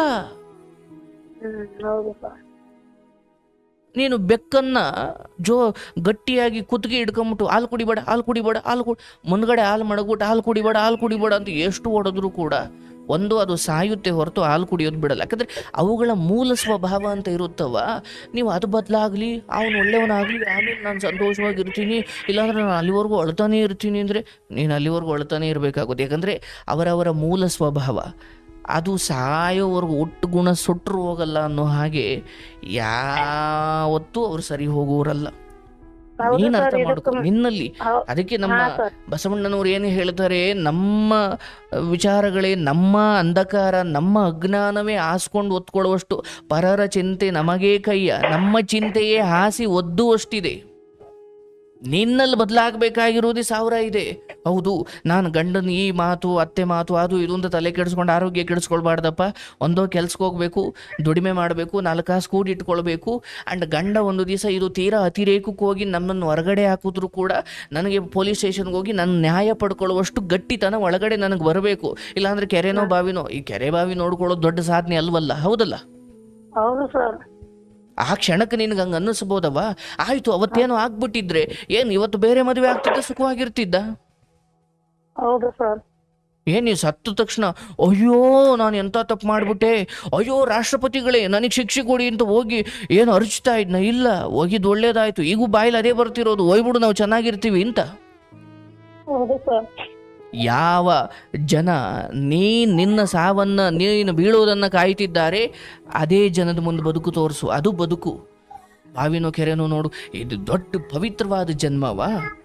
ಒಬ್ಬ ಹಸ್ಕೊಂಡು ಒಂದೊತ್ತಿನ ಊಟಕ್ಕೆ ಕಷ್ಟಪಡ್ತಿರೋ ನನ್ನ ಹೋಗಿ ಕೇಳು, ಏನಪ್ಪ ಜೀವನ ಅಂದರೆ ಅವನು ಹೇಳ್ತಾನೆ, ಸ್ವಾಮಿ ಅನ್ನ ಸಿಕ್ಬಿಟ್ರೆ ಸಾಕು, ಅದೇ ಜೀವನ ಅಂತ. ಜೀವನ ಒಬ್ಬೊಬ್ಬರ ಪಾಲಿಗೆ ಒಂದೊಂದು ಬಾಕಿ ಇದೆ. ಯಾರೋ ಒಬ್ರಿಗೆ ತಾಯಿ ಇಲ್ಲ, ಅವನು ಕೇಳಿದರೆ ನಂಗೆ ತಾಯಿ ಪ್ರೀತಿ ಬೇಕು ಅಂತಾನೆ.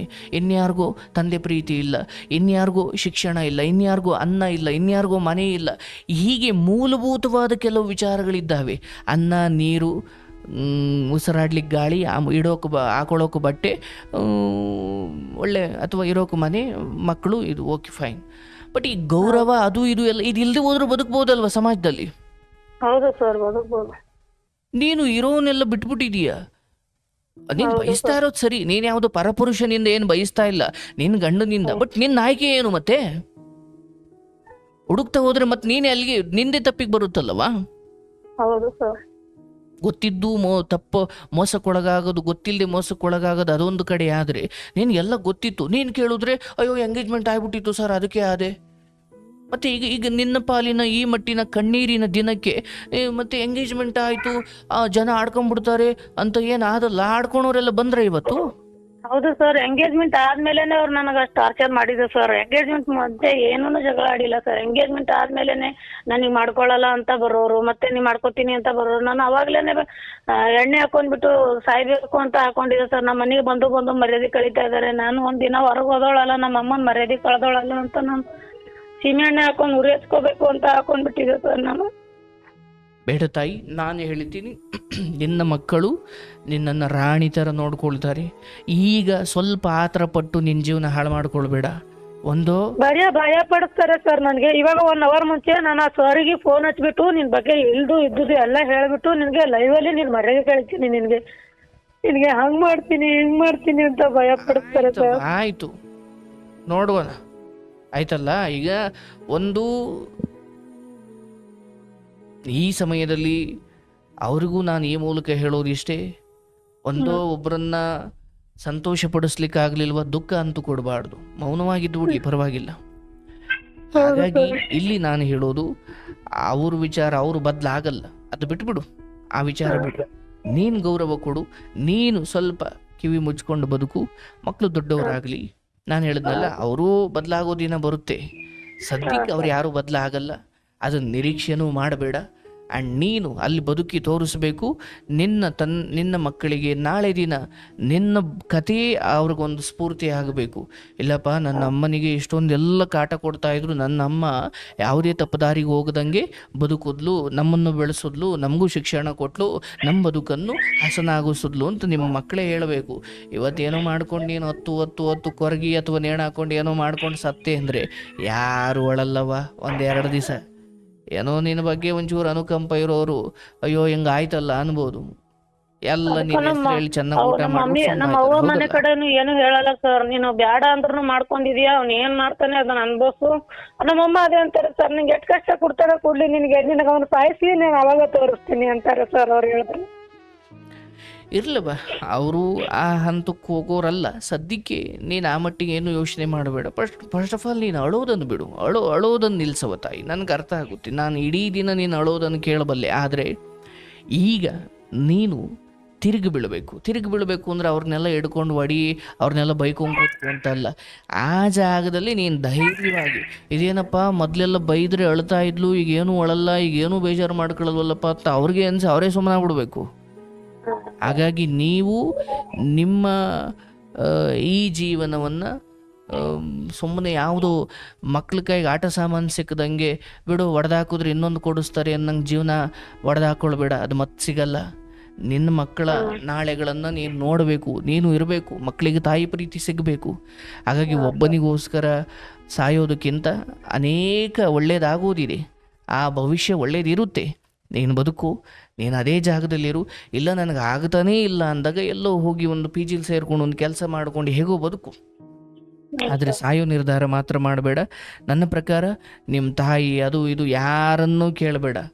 ನೀನು ನಾನು ಸೊಸೆ, ಈ ಮನೆ ಕೆಲಸದಾಳಲ್ಲ, ನಾನು ಈ ಮನೆ ಸೊಸೆ, ನನಗೂ ಹಕ್ಕಿದೆ, ಅದೇನು ಮಾಡ್ಕೊಳ್ತೀರೋ ಮಾಡ್ಕೊಳ್ಳಿ ಅಂದರೆ ಅದನ್ನು ನೀನು ಬಾಯ್ಬಿಟ್ಟು ಹೇಳೋದು ಬೇಡ, ಕೂಗಾಡೋದು ಬೇಡ. ನೀನು ಹಾಗೆ ಮುಖದ ಮೇಲೆ ಒಂದು ಗಟ್ಟಿಯಾದ ವರ್ಚಸ್ಸನ್ನು ಎತ್ಕೊಂಡು ನಿರ್ಭಯವಾಗಿ ಓಡಾಡಬೇಕು ಮನೆಯಲ್ಲಿ. ಅವಾಗ ಅವ್ರಿಗೆ ಒಂದು ಭಯ ಬರುತ್ತೆ. ಅದನ್ನು ಬಿಟ್ಟು ನೀನು ಹೊತ್ಕೊಂಡು ಅವ್ರು ಭಯ ಪಡಿಸ್ತಾರೆ, ನನಗೆ ಹಂಗಂತಾರೆ ಹಿಂಗಂತಾರೆ, ಅವರಿಂದ ಯಾವ ಗೌರವನೂ ನಿರೀಕ್ಷೆ ಮಾಡಬೇಡ. ಆಯಿತು, ಅದೆಲ್ಲದಕ್ಕೂ ಅವರು ಅದನ್ನೆಲ್ಲ ತಿನ್ನೋ ದಿನ ಬರುತ್ತೆ. ಆಯಿತು, ಒಬ್ಬ ಹೆಣ್ಮಗಳಾಗಿ ನಿನ್ನ ಪರಿಸ್ಥಿತಿ ನನಗೆ ಅರ್ಥವಾಗುತ್ತೆ. ಬಟ್ ಸ್ಟಿಲ್ ಮಕ್ಕಳಿದ್ದಾರೆ, ಭಗವಂತ ಮಡಿಲು ತುಂಬಿಸಿದ್ದಾನೆ, ಅರ್ಥ ಆಯ್ತಲ್ಲ? ಮಕ್ಕಳು ಕೊಟ್ಟಿದ್ದಾನೆ. ಎಷ್ಟೋ ಜನಕ್ಕೆ ಗಂಡನೂ ಇಲ್ಲ, ಮಕ್ಕಳು ಇಲ್ಲ. ಇಂತಹ ಪರಿಸ್ಥಿತಿಯಲ್ಲಿ ಇರಬೇಕಾದ್ರೆ ನಿನಗೆ ಮಕ್ಕಳಾದರೂ ಇದಾರವ್ವ, ಅವ್ರಿಗೋಸ್ಕರ ನೀನು ಬದುಕಲೇಬೇಕು. ನಿನಗೆ ಆ ಶಕ್ತಿ ಇದೆ. ನೀನು ಯಾರು ಇಡೀ ಸಮಾಜ ಅವನನ್ನು ಯಾಕೆ ಮದುವೆ ಆದೆ, ತಪ್ಪು ಮಾಡಿಬಿಟ್ಟೆ, ಅನುಭವಿಸು ಅಂತ ಹೇಳ್ತಾ ಇದೆಯಲ್ಲ, ಇದೇ ಸಮಾಜದ ಮುಂದೆ ನಿನ್ನ ಮಕ್ಕಳನ್ನು ನೀನು ಬೆಳೆಸಿ ನೀನು ತೋರಿಸಬೇಕು. ಒಂದು ಹೆಣ್ಣಿಗೆ ಅಗಾಧವಾದ ಶಕ್ತಿ ಇದೆ. ನಿನಗೆ ಬೆಲೆ ಇಲ್ಲದವರನ್ನು, ನಿನಗೆ ಬೆಲೆ ಕೊಡದವರನ್ನು ನೀನು ಕಡೆಗಣಿಸಬೇಕು. ಅವರಿಂದ ಯಾವುದೇ ಗೌರವವನ್ನು ನಿರೀಕ್ಷೆ ಮಾಡಬಾರ್ದು. ಕರೆಗಣಿಸು ಅಂದ್ರೆ ಅವ್ರನ್ನ ಕಾಲು ಕಸವಾಗಿ ನೋಡು ಅಂತಲ್ಲ. ನೀನು ಬೇಕಾದ್ರೆ ಗೌರವ ಕೊಡು, ಆದರೆ ಅವರಿಂದ ಏನನ್ನು ಬಯಸ್ದಂಗೆ ನಾನು ಬದುಕ್ತೀನಿ ಅಂತ ನೀನು ಹಠ ಹಿಡಿ. ನಿನಗೆ ಆ ಶಕ್ತಿ ಇದೆ. ಅದನ್ನು ಬಿಟ್ಟು ನೀನು ದಿನೇ ನೀನು ಮಾನಸಿಕವಾಗಿ ಕುಗ್ಗಿ ಅವ್ರು ಕುಗ್ಗಿಸೋದೇ ಅವ್ರ ಕೆಲಸ. ಅವ್ರಿಗೆ ಅದೇ ಪ್ಲಸ್ಸು, ಅವ್ರಿಗೆ ಅದೇ ಆಗಬೇಕು. ಅವ್ರನ್ನು ಬಯಸೋದು ಅದೇ, ನೀನು ಮಾಡ್ತಿರೋದು ಅದೇ ಅಂದಾಗ ಅಲ್ಲಿ ಏನು ಒಳ್ಳೆ ಬದಲಾವಣೆ ಆಗ್ಲಿಕ್ಕೆ ಸಾಧ್ಯ? ಅವ್ರು ಬಯಸ್ತಿರೋದು ಅದೇ ಅಲ್ವನವ? ಹಾಗಾಗಿ ಅಂದರೆ ಒಬ್ಬ ಕಳ್ಳ ಊರಿಗೆ ಕಳ್ಳತನ ಮಾಡ್ಲಿಕ್ಕೆ ಬಂದಾಗ ಅಯ್ಯೋ ಊರು ತುಂಬ ಕರೆಂಟ್ ಹೋಗ್ಬಿಟ್ಲಪ್ಪ ಅಂತ ಅಂದ ತಕ್ಷಣ ಕರೆಂಟ್ ಹೋಯ್ತು ಅಂದರೆ ಕಳ್ಳಂಗೂ ಅದೇ ಬೇಕಿತ್ತಲ್ಲ. ಹಾಗಾಗಿ ನೀನು ಹತ್ಕೊಂಡು ಡಿಪ್ರೆಷನ್ಗೆ ಹೋಗಿ ಕಾಯಿಲೆ ತರಿಸ್ಕೊಂಡು ಆಮೇಲೆ ಏನೇನೋ ಆಗೋದು ಬೇಡ. ಇವತ್ತೇ ಕೊನೆ, ನಾನು ಅಳಲ್ಲ, ಅದೇನಾಗುತ್ತೋ ಆಗಲಿ, ನನಗೆ ಅಂದರೆ ಸರ್ಕಾರ ಇದೆ, ಒಳ್ಳೆಯವ್ರು ಇದ್ದಾರವ. ನನ್ನ ಪ್ರಾಣ ಉಳಿಸ್ಕೊಳ್ಳಿಕ್ಕೆ ನಾನು ಯಾವ ಹಂತಕ್ಕೆ ಹೋಗ್ಲಿಕ್ಕೂ ನಾನು ಹೋಗ್ಲಿಕ್ಕೆ ತಯಾರಿದ್ದೀನಿ. ನನ್ನ ಬದುಕು ನನಗೆ ಮುಖ್ಯ. ಈ ಹಂತದಕ್ಕೆ ನೀನು ಬರದೇ ಹೋದರೆ ನೀನು ಉಳಿಯಲ್ಲ, ನೀನು ಯಾವ ಅಂದುಕೊಂಡ್ರೆ ಬದುಕು ನಿನಗೆ ಸಿಗಲ್ಲ. ಹಾಗಾಗಿ ಒಬ್ಬ ಪುರುಷ ಎಲ್ಲಿವರೆಗೂ ನಿನ್ನನ್ನು ಎದುರಿಸ್ತಾನೆ ಅಂದರೆ, ನಿನ್ನಲ್ಲೇನೋ ತಪ್ಪಿದ್ರೆ ಅದನ್ನು ಬ್ಲಾಕ್ ಮೇಲ್ ಮೂಲಕ ಎದುರಿಸ್ತಾನೆ. ನಿನ್ನಲ್ಲಿ ಏನೂ ತಪ್ಪಿಲ್ದೇನೂ ಎದುರುಕೊಳ್ತೀಯ ಅಂದರೆ ಅದಕ್ಕೇನು ಅರ್ಥ ಇದೆಯಾ ಇಲ್ಲಿ? ನನ್ನ ಗಂಡ ಸರ್ ನಮ್ಮ ಮನೆಯವ್ರನ್ನ ಎದುರಾಕೊಂಡ್ ಮದ್ವೆ ಮಾಡ್ಕೊಂಡಿನಲ್ಲ, ನಾನ್ ಬಿಟ್ರೆ ನಿಂಗೆ ಯಾರು ನೋಡಲ್ಲ, ನಿನ್ ನಾಯಿನೂ ಗತಿ ಇಲ್ಲ. ಯಾರು ನೋಡ್ಬೇಕಾಗಿಲ್ವ? ಎಷ್ಟವ ನೀನು ವಯಸ್ಸು? ನಂದು ಇವಾಗ 28 ಸರ್. 28ಕ್ಕೆ ನೀನು ಯಾರೋ ನೋಡ್ಬೇಕು. ನೀನ್ ಮನ್ಸು ಮಾಡಿದ್ರೆ ಎಲ್ಲರನ್ನು ನೋಡ್ಕೊಳ್ಬಹುದು. ಹಾ ಸರ್. ಮೊದಲು ಆ ಬುದ್ಧಿಯನ್ನು ಬಿಡು. ಅಯ್ಯೋ ಯಾರು ನೋಡ್ಕೊಳ್ಳಲ್ಲ, ನನ್ಗೆ ಯಾರು ಇಲ್ಲ, ಯಾರು ಇಲ್ಲ. ಜಗತ್ ಬೆಂಗಳೂರು ಎಷ್ಟು ಜನ ಆಶ್ರಯ ಕೊಟ್ಟಿದೀವ, ಯಾರು ಇಲ್ಲ ಅನ್ನೋದು. ಅಂದ್ರೆ ನಿನ್ನ ಮುಖದ ಮೇಲೆ ಅಂತ ಭಾವನೆ, ಇನ್ಸೆಕ್ಯೂರಿಟಿ, ಅಭದ್ರತೆ ಇರೋದ್ರಿಂದಲೇ ಅವ್ರು ನಿನ್ನಂಗೆ ಆಟ ಆಡಿಸ್ತಿರೋದು. ನಾನು ಮನ್ಸು ಮಾಡಿದ್ರೆ ಅವ್ರನ್ನೆಲ್ಲ ತಂದು ಬೀದಿ ನಿಲ್ಲಿಸಬಹುದು ಅಂತ ನೀನು ಹೇಳಬೇಕು. ನಾನು ಒಂದು ಹೆಣ್ಣಾಗಿ ನಾನು ಸರಿಯಾಗಿ ರೋಷಾವೇಶವಾಗಿ ನಿಂತ್ರೆ ಇವ್ರನ್ನೆಲ್ಲ ಒಂದೇ ದಿವಸಕ್ಕೆ ತಂದು ಬೀದಿ ನಿಲ್ಲಿಸ್ಬೋದು, ಜೈಲಲ್ಲಿ ನಿಲ್ಲಿಸ್ಬೋದು ನೀನು. ಹಾಗಾಗಿ ನಿನ್ನ ಹಿಂದೆ ಯಾರು ಇಲ್ಲ ಅಂದ ಮಾತ್ರಕ್ಕೆ ಇದೊಂದು ನಾಗರಿಕ ಸಮಾಜ. ಒಬ್ಬರು ನೋವಿಗೊಬ್ರು ಹಾಕಬೇಕು, ಆಗ್ತಾರೆ.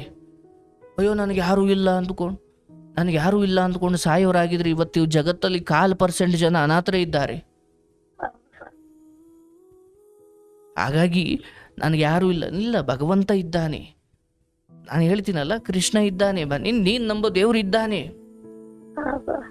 ಹಿಂಗಿರೋ ಬದುಕು ಟಕ್ ಅಂತ ಬದಲಾಗ್ಲಿಕ್ಕೆ ತುಂಬಾ ಸಮಯ ಏನು ಬೇಕಿಲ್ಲವ. ಭರವಸೆ ಇರಬೇಕು. ಕಣ್ಣೀರು ಹಾಕೋದು ಬಿಡು. ನೀನು ಕಣ್ಣೀರು ಹಾಕಿದ್ ಖಂಡಿತ ತಪ್ಪಲ್ಲ. ನನ್ನ ಮುಂದೆ ಹಾಕವ, ನಾನು ಕೇಳ್ತೀನಿ. ನನ್ನ ಜೋಳಿಗೆಗೆ ನಾನು ಅದನ್ನು ತುಂಬಿಕೊಳ್ತೀನಿ. ಆದರೆ ನಿನ್ನೆಲ್ಲರ ಮುಂದೆ ಹಂಗೆ ಆಗ್ತಾ ಹೋದಾಗ ನಿನ್ನನ್ನು ಹಗುರ ಮಾಡ್ಕೊಂಡ್ಬಿಡ್ತಾರೆ. ಬೇಡ, ನಿನಗೆ ಮಾತಾಡ್ಬೇಕನ್ನಿಸ್ತಾ ತಿಂಗಳಿಗೊಮ್ಮೆ ಫೋನ್ ಮಾತಾಡು. ಆದರೆ ನಾನಿದ್ದೀನಿ, ನೀನು ಅಲ್ಲೇ ಇರಬೇಕು, ಅಲ್ಲೇ ಬೆಳಿಬೇಕು, ಅಲ್ಲೇ ಬದುಕಬೇಕು ನೀನು. ನಾಳೆ ಇವತ್ತು ನಾನು ನನ್ನ ತಾಯಿಗೆ ಹೇಳ್ತೀನಿ, ನನ್ನ ತಾಯಿನ ಇದೇ ಥರ ಎಲ್ಲ ನೋವು ಕೊಟ್ಟಾಗ ಆಕೆ ಇವತ್ತು ಬದುಕಿ ತೋರಿಸಿದ್ಲು. ಇವತ್ತು ನನ್ನ ತಾಯಿನೇ, ನನಗೆ ಯಾವ ಹೀರೋ ಅದು ಇದು ಏನೂ ಗೊತ್ತಿಲ್ಲ. ನನಗೆ ನನ್ನ ತಾಯಿ ಭಾವನೆ ಅಥವಾ ಅವ್ರು ಬದುಕೊಂಡು ಬಂದಿರೋ ರೀತಿ ಇವತ್ತು ನಾನು ತುಂಬ ಜನಕ್ಕೆ ಉದಾಹರಣೆ ಹೇಳ್ತೀನಿ. ನೋಡಪ್ಪ, ನಮ್ಮ ತಾಯಿ ಇಡ್ಲಿ ಮಾರಿ ಗಂಡಸರಿಗೆ ಸರಿಸಮಾನವಾಗಿ ಗಾರೆ ಕೆಲಸ ಮಾಡಿ ಕಡೆಗೆ ಟೈಲರಿಂಗ್ ಮಾಡಿ ನಾನು ತಾಯಿ ಜೊತೆ ಬೆಳೆದೇ ಇರ್ಬೋದು, ನಮ್ಮದು ಹಳ್ಳಿಯಲ್ಲಿ ಬೆಳೆದಿರ್ಬೋದು. ಬಟ್ ಯಾಕೆ ಹಳ್ಳಿಯಲ್ಲಿ ಬಿಟ್ಟರು ಅಂದರೆ ಇಲ್ಲಿ ಅವರಿಗೆಲ್ಲ ಕಡೆಯಿಂದಲೂ ಮೋಸ ಆಗಿತ್ತು. ಇವತ್ತು ನಾನೊಬ್ಬ ಮಗನಾಗಿ ನನ್ನ ತಾಯಿ ಹೇಗೆ ಗೌರವಾನ್ವಿತವಾಗಿ ಎಲ್ಲ ಬಂಧು ಬಾಂಧವರೆಲ್ಲ ತುಚ್ಛವಾಗಿ ನೋಡೋ ಸಮಯದಲ್ಲಿ ಆಕೆ ಬದುಕಿ ಯಾವುದೇ ರೀತಿಯಲ್ಲೂ ಪ್ರಾಣ ಹತ್ಯೆ ಮಾಡ್ಕೊಳ್ಳದೇನೆ ನನ್ನ ಮಗ ಬರ್ತಾನೆ, ಒಂದು ದಿವಸ ನನ್ನನ್ನು ಸಾಕ್ತಾನೆ, ನಾನು ಇವತ್ತು ದುಡಿಯೋಣ ಅಂತ ದುಡಿದು ಗಂಡ ಬಿಟ್ಟು ಹೋದ್ರು, ಎಲ್ಲ ಬಿಟ್ಟು ಹೋದ್ರು ಬದುಕುದ್ಲಲ್ಲ. ಇವತ್ತು ನನ್ನ ತಾಯಿ ಉದಾಹರಣೆ ಹೇಳ್ತೀನಿ ನಾನು. ನನಗೆ ಯಾರಪ್ಪ ನಿನಗೆ ಸ್ಫೂರ್ತಿ ಯಾರು? ನಾನು ಯಾರನ್ನೂ ಹೇಳಲ್ಲ. ನಾನು ಹೇಳೋದು, ನಾನು ನಂಬಿರೋದು ಕೃಷ್ಣ, ನನ್ನ ತಾಯಿ. ಅಂದರೆ ನನ್ನ ಅಜ್ಜಿ, ತಾತ, ಮಾವಂದಿರು ಇವರೆಲ್ಲ ನನ್ನನ್ನು ಹಾಗೆ ಬೆಳೆಸ್ಕೊಂಡಿರೋದು. ಒಂದು ಹೇಳ್ತೀನಿ, ಇವತ್ತು ಮುಂದೊಂದು ದಿವಸ ನಿನ್ನ ಮಕ್ಕಳು ಇಲ್ಲಪ್ಪ ನಮ್ಮ ತಾಯಿ ಹಿಂಗೆ ಬೆಳೆಸ್ಕೊಂಡು ಬಂದರು, ನಾನು ಅದಕ್ಕೆ ಅಂದರೆ ಇವತ್ತು ನೋಡಿ ನನಗೇನಾದರೂ ನಾನು ವಯೋಸಹಜವಾಗಿ ನಾನು ಏನೇ ಜ್ಞಾನದ ದಾರಿಯಲ್ಲಿರ್ಬೋದು, ನನಗೂ ಒಂದೆಲ್ಲೋ ನನ್ನ ಫ್ರೆಂಡೆಲ್ಲ ಸಿನಿಮಾ ಹೋಗ್ತಾರೆ, ನನ್ನ ಫ್ರೆಂಡ್ಗಳೆಲ್ಲ ಅವರವರು ಏನೋ ಮಜಾ ಮಾಡ್ತಾರೆ, ನಾನು ಯಾಕೆ ಮಾಡಬಾರ್ದು ಅಂತ ಎಲ್ಲೋ ಒಂದು ಕಡೆ ಬಂದರೂ ಕೂಡ ನನಗೇನನ್ಸುತ್ತೆ, ನನ್ನ ತಾಯಿ ಇಷ್ಟೊಂದು ಕಷ್ಟಪಟ್ಟು ಈ ಮಟ್ಟಿಗೆ ಗೌರವವನ್ನು ತಂದಿಟ್ಕೊಂಡಿದ್ದಾರೆ, ನನ್ನ ಯಾವುದೋ ಒಂದು ತಪ್ಪು ಹಾಳು ಮಾಡಿಬಿಡುತ್ತೆ. ಬೇಡ ಬೇಡ ಬೇಡ ಬೇಡ, ನನಗೆ ಆಸೆ ಇದ್ದರೂ ಕೂಡ ನನ್ನ ತಾಯಿ ಬದುಕಿರುವ ರೀತಿಯನ್ನು ನೋಡಿ ಅದಕ್ಕೆ ನಾನು ಕೊಳ್ಳಿ ಇಡಬಾರ್ದು ಅಂತ ನಾನು ಸುಮ್ಮನಾಗಿದೆ. ಅಂದರೆ ನನ್ನ ತಾಯಿ ಬದುಕು ಈ ಮಟ್ಟಿಗೆ ನನ್ನ ಪರಿಣಾಮ ಬೀರಿದೆ ಅಂದರೆ, ನೀನೊಬ್ಬಳು ತಾಯಿಯಾಗಿ ಇವತ್ತು ನೀನು ಈ ಎಲ್ಲ ವಿರೋಧಗಳನ್ನು, ಈ ಎಲ್ಲ ಅಸಹ್ಯ ಮಾತುಗಳು, ದೂರುಗಳು, ಅಪಪ್ರಚಾರಗಳು ಈ ಎಲ್ಲವನ್ನ ಸಹಿಸಿ ನೀನು ನಿಂತರೆ ನಾಳೆ ನಿನ್ನ ಮಕ್ಕಳು ಖಂಡಿತ, ನನ್ನ ತಾಯಿ ನನಗೆ ಉದಾಹರಣೆ, 4 ಜನಕ್ಕೆ ನಿನ್ನ ಮಕ್ಕಳು ನಿನ್ನ ಬಗ್ಗೆ ಹೇಳಿದ್ರು ಅಂದರೆ ನಿನ್ನ ಜನ್ಮ ಸಾರ್ಥಕ. ನೀನು ಇವತ್ತು ತ್ಯಾಗ ಮಾಡಿದ್ದಕ್ಕೂ ಸಾರ್ಥಕ. ಇವತ್ತು ಇವ್ರಿಗೆ ಅಳೋದು, ನಾಳೆ ಮಕ್ಕಳು ಕೆಟ್ಟು ನಾಳೆ ಮಕ್ಕಳಿಗೋಸ್ಕರ ಅಳೋದು. ಅಡಿ ಜೀವನ ಪೂರ್ತಿ ಅಳೋದೇ ಆಗಬಾರ್ದು. ಒಬ್ಬ ಕೈ ಕೊಟ್ಟರೆ ಒಬ್ಬ ಕೈ ಹಿಡಿತಾನವ. ಅಂದರೆ ಗಂಡ ವಿಚಾರದಲ್ಲಿ ನಿನಗೆ ಅನ್ಯಾಯ ಆಗಿರ್ಬೋದು, ಮಕ್ಕಳ ವಿಚಾರದಲ್ಲಿ ಅನ್ಯಾಯ ಆಗಲ್ಲ. ಮಕ್ಕಳ ವಿಚಾರದಲ್ಲಿ ಅನ್ಯಾಯ ಆದರೆ ಗಂಡನ ವಿಚಾರದಲ್ಲಿ ಅನ್ಯಾಯ ಆಗಲ್ಲ. ಇಷ್ಟು ಮಾತ್ರ ಅರ್ಥ ಮಾಡ್ಕೊ. ಹೌದು ಸರ್ ಹೌದು. ಒಂದು ಬಿಟ್ಟರೆ ಒಂದು ಕೈ ಹಿಡಿಯುತ್ತೆ. ಹೌದು ಸರ್, ಅದು ಸತ್ಯ ಇದೆ ಸರ್. ಅದನ್ನೇ ಭರವಸೆಯಾಗಿಟ್ಕೊ. ಈ ದಿನ ಹೇಳ್ತಾ ಇದ್ದೀನಿ, ಅವ್ರು ಏನೇ ಹೀಯಾಳಿಸ್ಲಿ, ಅವ್ರು ಏನೇ ನನ್ನನ್ನು ವೇಶ್ಯೆ ಅನ್ಲಿ, ಕಡಿಗೆ ಪರವಾಗಿಲ್ಲ. ಅವ್ರು ಅಂದ ತಕ್ಷಣ ನಾನು ಆಗ್ಬಿಡ್ತೀನಾ? ಇಲ್ಲ ತಾನೇ. ಹಾಗಾಗಿ ನಿಮ್ಮಮ್ಮ ನಿಮ್ಮಪ್ಪ, ನೀನು ಅವಳು ನೀನು ಇಂಥವಳು, ಅವ್ರ ಬಾಯಿಯ ಮೂಲಕ ಅವರು ಇರೋಬರೋ ಅಲ್ಪ ಸ್ವಲ್ಪ ಪುಣ್ಯವನ್ನು, ಅಂದರೆ ಯಾವ ಮನುಷ್ಯ ಕೆಟ್ಟದಾಗಿ ಮಾತಾಡ್ತಾನಲ್ಲ ಅವನು ತನ್ನ ಪುಣ್ಯವನ್ನು ಹೊರಗಡೆ ಹಾಕ್ತಾವನೆ, ಅವನು ಪಾಪಿ ಹಾಕ್ತಾವನೆ. ಆ ಕೆಟ್ಟವರು ನಿನ್ನನ್ನು ಬೈಬೇಕಾದ್ರೆ ನೀನು ಸ್ವಲ್ಪ ಮೌನವಾಗಿದ್ದುಬಿಟ್ರೆ ಅವರ ಪುಣ್ಯವೆಲ್ಲ ನಿನಗೆ ಬಂದು ಸೇರುತ್ತೆ. ಅದಕ್ಕೆ ತಕ್ಕಂಗೆ ನೀನು ಬಾಯಿಗೆ ಬಂದಂಗೆ ಬೈದರೆ ನಿನ್ನ ಪುಣ್ಯವೂ ಆಚೆ ಹೋಗುತ್ತೆ. ಹಾಗಾಗಿ ನೀನು ಅವ್ರ ಯಾವ ಹೀಯಾಳಿಕೆಗೂ ನೀನು ನೊಂದುಕೊಳ್ಬಾರ್ದು, ಬೇಜಾರು ಮಾಡ್ಕೊಳ್ಬಾರ್ದು, ದುಃಖ ಪಟ್ಕೊಳ್ಬಾರ್ದು. ಇವತ್ತಿಂದ ಅವ್ರು ಏನಾದರೂ ಅಂದುಕೊಳ್ಳಿ, ನಿನ್ನ ತಂದೆ ಹೋದ್ಮೇಲೆ ನಿನ್ನ ತಾಯಿ ಒಂಟಿಯಾಗಿ ಹೆಂಗೆ ಬದುಕಿದ್ದಾಳೆ, ಹೌದಲ್ಲವಾ? ಹೌದು ಸರ್. ನಮ್ಮಮ್ಮ ಒಂದು ಗುಡಿಯಲ್ಲಿ ಕೆಲಸ ಮಾಡಿ ಸಾಕ್ತಾರೆ ಸರ್, ಇನ್ನೂ ಮಾಡ್ತಾರೆ ಸರ್. ನಮ್ಮಪ್ಪ ಸತ್ತು ಇವಾಗ 16-17 ವರ್ಷ ಇರ್ಬೋದೇನೋ, ಅವಾಗಿಂದ ನಮ್ಮ ಅಮ್ಮನೇ ಸಾಕ್ತಾರೆ ಸರ್. ಅಲ್ವಾ? ಅಂದರೆ ಆಕೆಗೆ 2 ಮಕ್ಕಳನ್ನ, ಅದು ದೊಡ್ಡವರಾದ ಮೇಲೆ ಅವರ ಖರ್ಚುಗಳು ಜಾಸ್ತಿನೇ ಇರ್ತವೆ. ಅವ್ರನ್ನ ಹೆಂಗೆ ಬೆಳೆಸಿರ್ತಾರೆ? ನಿಮ್ಮ ತಾಯಿನ ಉದಾಹರಣೆ ಆಗ್ಬೇಕಲ್ವಾ? ಹೌದು ಸರ್. ನಮ್ಮ ಅಮ್ಮನೇ, ನಮ್ಮ ಅಣ್ಣ 6 ಜನ ಇದ್ದಾರೆ ಸರ್, ನನ್ಗೆ ಹಿಡ್ಕೊಂಡು 7 ಜನ ಮಕ್ಕಳನ್ನ ನಮ್ಮ ಅಮ್ಮನೇ. ನಮ್ಮಪ್ಪ ಎಷ್ಟು ಅಂದ್ರೆ ನಾವು 1 ವರ್ಷ 2 ವರ್ಷ ಇದ್ದಿದ್ವಂತೆ ಸರ್, ಅವಾಗೆ ಸತ್ತಿದ್ದಾರೆ ನಮ್ಮಪ್ಪ. ನೋಡಿ, ಅವಾಗ್ಲಿಂದ ಸಾಕಬೇಕು ಅಂದ್ರೆ ನಿನ್ನ ತಾಯಿಯನ್ನ ಅಕ್ಷರಶಃ, ಅವ್ರಿಗೆ ಗಂಡ ತೀರ್ ಹೋಗಿದ್ರು ಅನ್ನೋದು ಬಿಟ್ರೆ ಈಗ ಹೆಚ್ಚು ಕಮ್ಮಿ ಹಂಗೆ ಆಗಿದೆ ನಿನ್ನ ಬದುಕು ಕೂಡ. ಹೌದು ಸರ್. ಅರ್ಥ ಆಯ್ತಲ್ಲವಾ? ಈಗ ನೀನು ಅದನ್ನು ಉದಾಹರಣೆ ಆಗೋ ತಗೋ. ನಾನು ಹೇಳ್ತೀನಿ, ನಿನ್ನ ಗಂಡನಲ್ಲೂ ಒಳ್ಳೆ ಬದಲಾವಣೆ ಖಂಡಿತ ಬರುತ್ತೆ. ನಾನು ಹೇಳಿದ್ದಲ್ಲ, ನಿನ್ನ ಯಾವುದೋ ಹಳೆಯ ಕರ್ಮಗಳು ಈ ರೂಪದಲ್ಲಿ ಸ್ವಲ್ಪ ನೋವು ಕೊಡ್ತಿದ್ದಾವೆ. ಅರ್ಥ ಆಯ್ತಲ್ಲವಾ? ಆಗುತ್ತೆ. ಮಕ್ಕಳು ನಿನ್ನ ಕೈ ಹಿಡಿತಾರೆ, ಎಲ್ಲವೂ ಒಳ್ಳೇದಾಗುತ್ತೆ. ಅಳೋದು, ದುಃಖ ಪಡೋದು, ಬಿಕ್ಳಿಸ್ಕೊಂಡು ಅಳೋದು, ಬಂದವ್ರ ಕೈಲೆಲ್ಲ ಹೇಳ್ಕೊಳ್ಳೋದು ನನಗೆ ನೋವೇ ಇಲ್ಲ. ನೀನು ಇಲ್ಲಿ ಬರಬೇಕು, ಹೇಳ್ಕೊ, ದಿನಪೂರ್ತಿ ಹೇಳು, ನಾನು ಕೇಳ್ತೀನಿ. ಆದರೆ ಇಲ್ಲಿ ಬಿಟ್ಟು ಬೇರೆ ಹತ್ರ ಅದನ್ನು ಬೇರೆ ಥರ ತಗೊಳ್ಳೋರು ಇರ್ತಾರೆ. ಬೇಡ, ಅಳೋಕೆ ಜಾಗ ಇದೆ, ಅಲ್ಲಿ ಬಂದಳು, ನೀನು ಅಲ್ಲಿ ಸಲಹೆ ತಗೋ, ಪರಿಹಾರ ತಗೋ. ಬಟ್ ಯಾವುದಕ್ಕೂ ಪರಿಹಾರ ಇಲ್ಲ ಅಂತ ಇಲ್ಲವ, ಆದರೆ ಸಾವು ಪರಿಹಾರ ಅಲ್ಲ. ಎಲ್ಲದಕ್ಕೂ ಪರಿಹಾರ ಇರುತ್ತೆ, ಹುಡುಕೋ ತಾಳ್ಮೆ ಬೇಕಷ್ಟೇ. ನಿನ್ನ ಕಡೆಯಿಂದ ನೀನು ನಿಯತ್ತಾಗಿರು, ಭಗವಂತ ಕಾಪಾಡ್ತಾನೆ. ನನ್ನ ಒಳಗಡೆನೆ ಉಳುಕಿದ್ರೆ, ನಾನೇ ಕಳ್ಳ, ನಾನೇ ಅತ್ಯಾಚಾರಿ, ನಾನೇ ಕೊಲೆಗಾರ ಆಗಿದ್ರೆ ಯಾರು ಬಂದು ಏನು ಪರಿಹಾರ ಕೊಟ್ಟರು, ನನ್ನ ಒಳಗಡೆ ನಾನು ಎಷ್ಟು ಭ್ರಷ್ಟ ಅಂತ ನನ್ನ ಆತ್ಮಸಾಕ್ಷಿಗೆ ಗೊತ್ತಿರೋದ್ರಿಂದ ಅದು ಬದುಕೋಕೆ ಬಿಡಲ್ಲ. ನೇಣಕೊಂಡು ಸಾಯು ಅಂತ ಹೇಳುತ್ತೆ. ನಾಳೆ ಪರಿಹಾರ ಇದೆ ಅಥವಾ ನಾಳೆ ಏನೋ ಒಂದು ಆಗುತ್ತೆ, ಬಟ್ ಅದು ಬದುಕೋಕೆ ಬಿಡಲ್ಲ. ಯಾಕಂದರೆ ಜಗತ್ತಿಗೆ ಗೊತ್ತಿಲ್ಲಿರ್ಬೋದು ಕಳ್ಳನೋ ಇಲ್ವೋ ಇವನು ಅಂತ, ನನಗೆ ಗೊತ್ತಿರುತ್ತಲ್ಲ. ಹಾಗಾಗಿ ನಿನ್ನ ಆತ್ಮಸಾಕ್ಷಿಗೆ ನೀನು ನಿಯತ್ತಾಗಿರು, ಮಿಕ್ಕಿದ್ದು ಭಗವಂತ ನೋಡ್ಕೊಳ್ತಾನೆ. ಆಗಾಗ ಬಂದು ಮಾತಾಡು. ನೀನು ಮತ್ತೆ ನಿನ್ನ ಕಣ್ಣಲ್ಲಿ ನೀರು ಬರಬಾರ್ದು, ನೀನೆಲ್ಲವನ್ನು ಎದುರಿಸಿ ನಿಲ್ಲಬೇಕು. ನಿನ್ನ ಮಕ್ಕಳು ನಿನ್ನ ಪಾಲಿಗೆ ವರ ಆಗುತ್ತಾರೆ. ಈ ಮಾತನ್ನು ನಂಬು, ಧೈರ್ಯವಾಗಿರು. ನಾವೆಲ್ಲ ಇದ್ದೀವಿ ತಾಯಿ. ಅರ್ಥ ಆಯ್ತಲ್ಲ? ನಿಂತರ ನೊಂದಿರೋ 1000 ಹೆಣ್ಮಕ್ಳಿದ್ದಾರೆ ಇಲ್ಲಿ, ಹೌದಲ್ಲ? ನಿನ್ನ ಗಂಡನನ್ನ ನೀನು ಪ್ರೀತಿಯಿಂದ ಮಾತಾಡಿಸು. ಏನೋ ಕೆಟ್ಟದಾಗಿ ವೇಶ್ಯನ್ನು ಅಂತಲೇ ಅಂದ್ಬಿಟ್ನಾ, ಅಯ್ಯೋ ಪಾಪ, ಗೊತ್ತಾಗಲ್ಲ. ಭಗವಂತ ಕಾಪಾಡಪ್ಪ ಅವ್ರನ್ನ ಅನ್ಬೇಕು. ನಾಟಕಕ್ಕಾದ್ರೂ ಹಂಗ ಅನ್ಬೇಕು. ರೂಢಿ ಮಾಡ್ಕೋ. ಇವತ್ತು ನಾವು ನೆಗೆಟಿವ್ ಕಮೆಂಟ್ ಬಂದ್ರೆ ಹಂಗೆ ಮಾಡೋದು. ಅಯ್ಯೋ ಪಾಪ, ಅವನಿಗೆ ಸತ್ಯ ಗೊತ್ತಿದ್ರೆ ಹಂಗೆ ಮಾತಾಡ್ತಿರ್ಲಿಲ್ಲ, ಹೌದಲ್ವಾ? ಹಿಂಗ ಅಂದ್ಕೊಂಡ್ರೆ ಅವ್ರಿಗೆ ನಾವು ಮತ್ತೆ ಏನೋ ಹಿಂಗ ಅಂದ್ಬಿಟ್ಟೆ ನಾನು ಯಾರು ಗೊತ್ತವನು ಅಂತ ಹೋದ್ರೆ ಅದು ಮತ್ತಿನ್ನೇನೋ ಆಗುತ್ತೆ. ಅದು ಯಾಕೆ ಬೇಕು? ಹಾಗಾಗಿ ಆ ಉದ್ದಟತನಕ್ಕೆ ನಿಮ್ಮ ತಿರಸ್ಕಾರ ಅಥವಾ ನೀವು ಅದನ್ನು ನಿರ್ಲಕ್ಷ್ಯ ಮಾಡೋದೇ ಉತ್ತರ. ಅದನ್ನು ಬಿಟ್ಟು ನೀವು ಅಯ್ಯೋ ನನ್ನ ಹಿಂಗೆ ಅಂದ್ಬಿಟ್ನಲ್ಲ, ಅಯ್ಯೋ ನನ್ನ ಬದುಕು ಮುಗಿದೋಯ್ತು, ಅಯ್ಯೋ ನನ್ನಷ್ಟು ನತದೃಷ್ಟ ಯಾರೂ ಇಲ್ಲ, ಏನಿಲ್ಲವ. ನಿನಗೆ ಯಾವತ್ತು ಸೋನು ಸಾರ್ ನನಗೆ ಊಟ ಇಲ್ಲ ಸರ್, ನನಗೆ ಬಟ್ಟೆ ಇಲ್ಲ ಸರ್, ನಾನಿವತ್ತು ಯಾವುದೋ ಚರಂಡಿ ಒಳಗೆ ಬದುಕ್ತಾ ಇದ್ದೀನಿ, ಈ ಮಟ್ಟಿಗೆ ನಿನಗೆ ಯಾವಾಗ ದುಃಖ ಬರುತ್ತಲ್ಲ ಆವಾಗ ಹೌದು ಕಣವ, ನನ್ನ ಹತ್ರ ಪರಿಹಾರ ಇಲ್ಲ, ನಿನ್ನದು ಭಾಳ ದೊಡ್ಡ ದುಃಖ ಕಣವ ಅನ್ಬೋದು. ಎಲ್ಲ ಇದೆ. ಯಾರು ಆಳಿಸೋದ್ರು ಅಂತ ನೀನು ಈ ಮಟ್ಟಿಗೆ ಹೋಗ್ಬಿಟ್ರೆ ಅದಕ್ಕೆ ನಾನು ಆ ಮಟ್ಟಿಗೆ ದೊಡ್ಡ ಮಹತ್ವ ಕೊಡ್ಲಿಕ್ಕೆ ಆಗಲ್ಲ ಸರ್. ಹಂಗಲ್ಲ, ಅವ್ರು ಅನ್ನೋದೆಲ್ಲ ಅನಿಸ್ಕೋತೀನಿ ಸರ್, ನಂಗೆ ತಡ್ಕೊಳಕ್ ಆಗಲ್ಲ, ಒಬ್ಬಳೇನೆ ಹೇಳ್ತೀನಿ ಸರ್. ಆಮೇಲೆ ಮಕ್ಕಳು ಅಂತಾರೆ ಮಮ್ಮಿ ಅವನ್ ಅಂದ್ರೆ ಏನಕ್ಕ ತಡ್ಕೊಳ್ಳೋಕೆ ನೀನು ನೀನು ಮಮ್ಮಿ ಅಂತಾನೆ ಸರ್ 8 ಕೇಳಿಸ್ಕೊ, ವರ್ಷದ ನಾನು ಮಗ ಇದ್ದಾನೆ. ಹೇಳಿದ್ನಲ್ಲ ಡೈಲಿ ಅದೇ ಅಂದಾಗ ಅದನ್ನ ತಡ್ಕೊಳ್ಳೋ ಮಾತೆ ಪ್ರಶ್ನೆನೇ ಇಲ್ಲ ಅಲ್ಲಿ. ಹಾ ಸರ್. ಬಿಡು ಅದನ್ನೆಲ್ಲ ಬಿಟ್ಟು ನಿನ್ನ ಮಕ್ಕಳ ಮುಖ ನೋಡಿಕೊಂಡು, ಗಂಡ ನೀನು ಬದಲಾಗಪ್ಪ, ದೇವ್ರೇ ನನ್ನ ಗಂಡಂಗೆ ಒಳ್ಳೇದು ಮಾಡಪ್ಪ, ಅವನು ಬೈದ್ರು ಹೊಗಳಿದ್ರು, ಆಯಿತು ನನ್ನ ಪಾಲಿಗೆ ಬಂದಿರೋದಿಷ್ಟು, ನನ್ನ ಮಕ್ಕಳು ನನಗಾಗ್ತಾರೆ, ಗುರುಗಳು ಹೇಳ್ಯಾರೆ, ನಾನು ಬದುಕ್ತೀನಿ, ಹೀಗೆ ಅಂದ್ಕೊಂಡು ನೀನು ಬದುಕಬೇಕು. ಯಾರ ಮೇಲೂ ದ್ವೇಷ ಬೇಡ, ಗಂಡನಿಗೂ ಒಳ್ಳೇದು ಮಾಡಪ್ಪ ದೇವ್ರೇ, ಅತ್ತೆಗೂ ಒಳ್ಳೇದು ಮಾಡಪ್ಪ ದೇವ್ರೇ ಅಂದ್ಕೊಂಡೇ ನೀನು ಬದುಕಬೇಕು. ದ್ವೇಷದಿಂದ ದ್ವೇಷವನ್ನು ನಾವು ಪರಿಹರಿಸ್ಲಿಕ್ಕಾಗಲ್ಲ, ಪ್ರೀತಿಯಿಂದ ಬದಲಾಯಿಸ್ಬೇಕಷ್ಟೇ. ಆಗಲ್ಲ ಸರ್. ಹೌದು ಸರ್. ಅರ್ಥ ಆಯ್ತಲ್ಲ? ಒಳ್ಳೇದಾಗ್ಲಿ, ನೆಮ್ಮದಿಯಾಗಿ ನಿದ್ದೆ ಮಾಡು. ಶುಭವಾಗ್ಲಿ ತಾಯಿ. ಹಾ ಸರಿ ಸರ್. ಈಶ್ವರ, ಕೆಲವೊಂದು ಮೇಲ್ನೋಟಕ್ಕೆ ನೋಡಿದಾಗ ಏನವ ನಿಂದೊಂದು ಸಮಸ್ಯೆನೇ ಅಲ್ಲ ಕಣೋ, ಯಾರ್ಯಾರು ಏನೇನೋ ನೋವಲ್ಲಿದ್ದಾರೆ, ನೀನು ಏನಪ್ಪ ಇದು ಒಂದು ಚಿಕ್ಕ ತಗೊಂಡು ಹಿಂಗೆ ಆಡ್ತೀಯ ಅಂತ ಮೇಲ್ನೋಟಕ್ಕೆ ಅನಿಸ್ಬೋದು. ಪಾಪ ಹುಡುಗಿಗೆ ಅದು ದುಃಖ ಅಷ್ಟು ಸುಲಭ ಅಲ್ಲ. ಬಟ್ ಏನು ಮಾಡಲಿ, ಬದುಕಿ ತೋರಿಸಬೇಕು. ಸ್ವಲ್ಪ ಹಾಗೇ ಛಲದಿಂದ ಬದುಕಿ ತೋರಿಸ್ಲಿಕ್ಕೆ ಸಮಯ ಬೇಕು. ಆದರೆ ನಿರಾಸೆಗೊಳಗಾಗಿ ಪ್ರಾಣ ಕಳ್ಕೊಳ್ಳಿಕ್ಕೆ ತುಂಬ ಸಮಯ ಏನು ಬೇಕಿಲ್ಲ. ಯೋಚನೆ ಮಾಡುವ.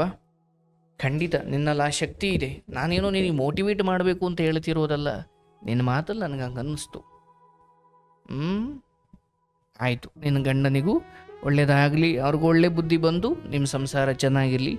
ಪಾಪ ಈ ರೀತಿ ಗಂಡನ ಪ್ರೀತಿ ಇಲ್ಲದೆ, ಗಂಡನ ಪ್ರೀತಿಗೋಸ್ಕರ ಒದ್ದಾಡ್ತಿರೋ ಹೆಣ್ಮಕ್ಳಿಗೆ ಗಂಡನ ಪ್ರೀತಿ ಸಿಗಲಿ.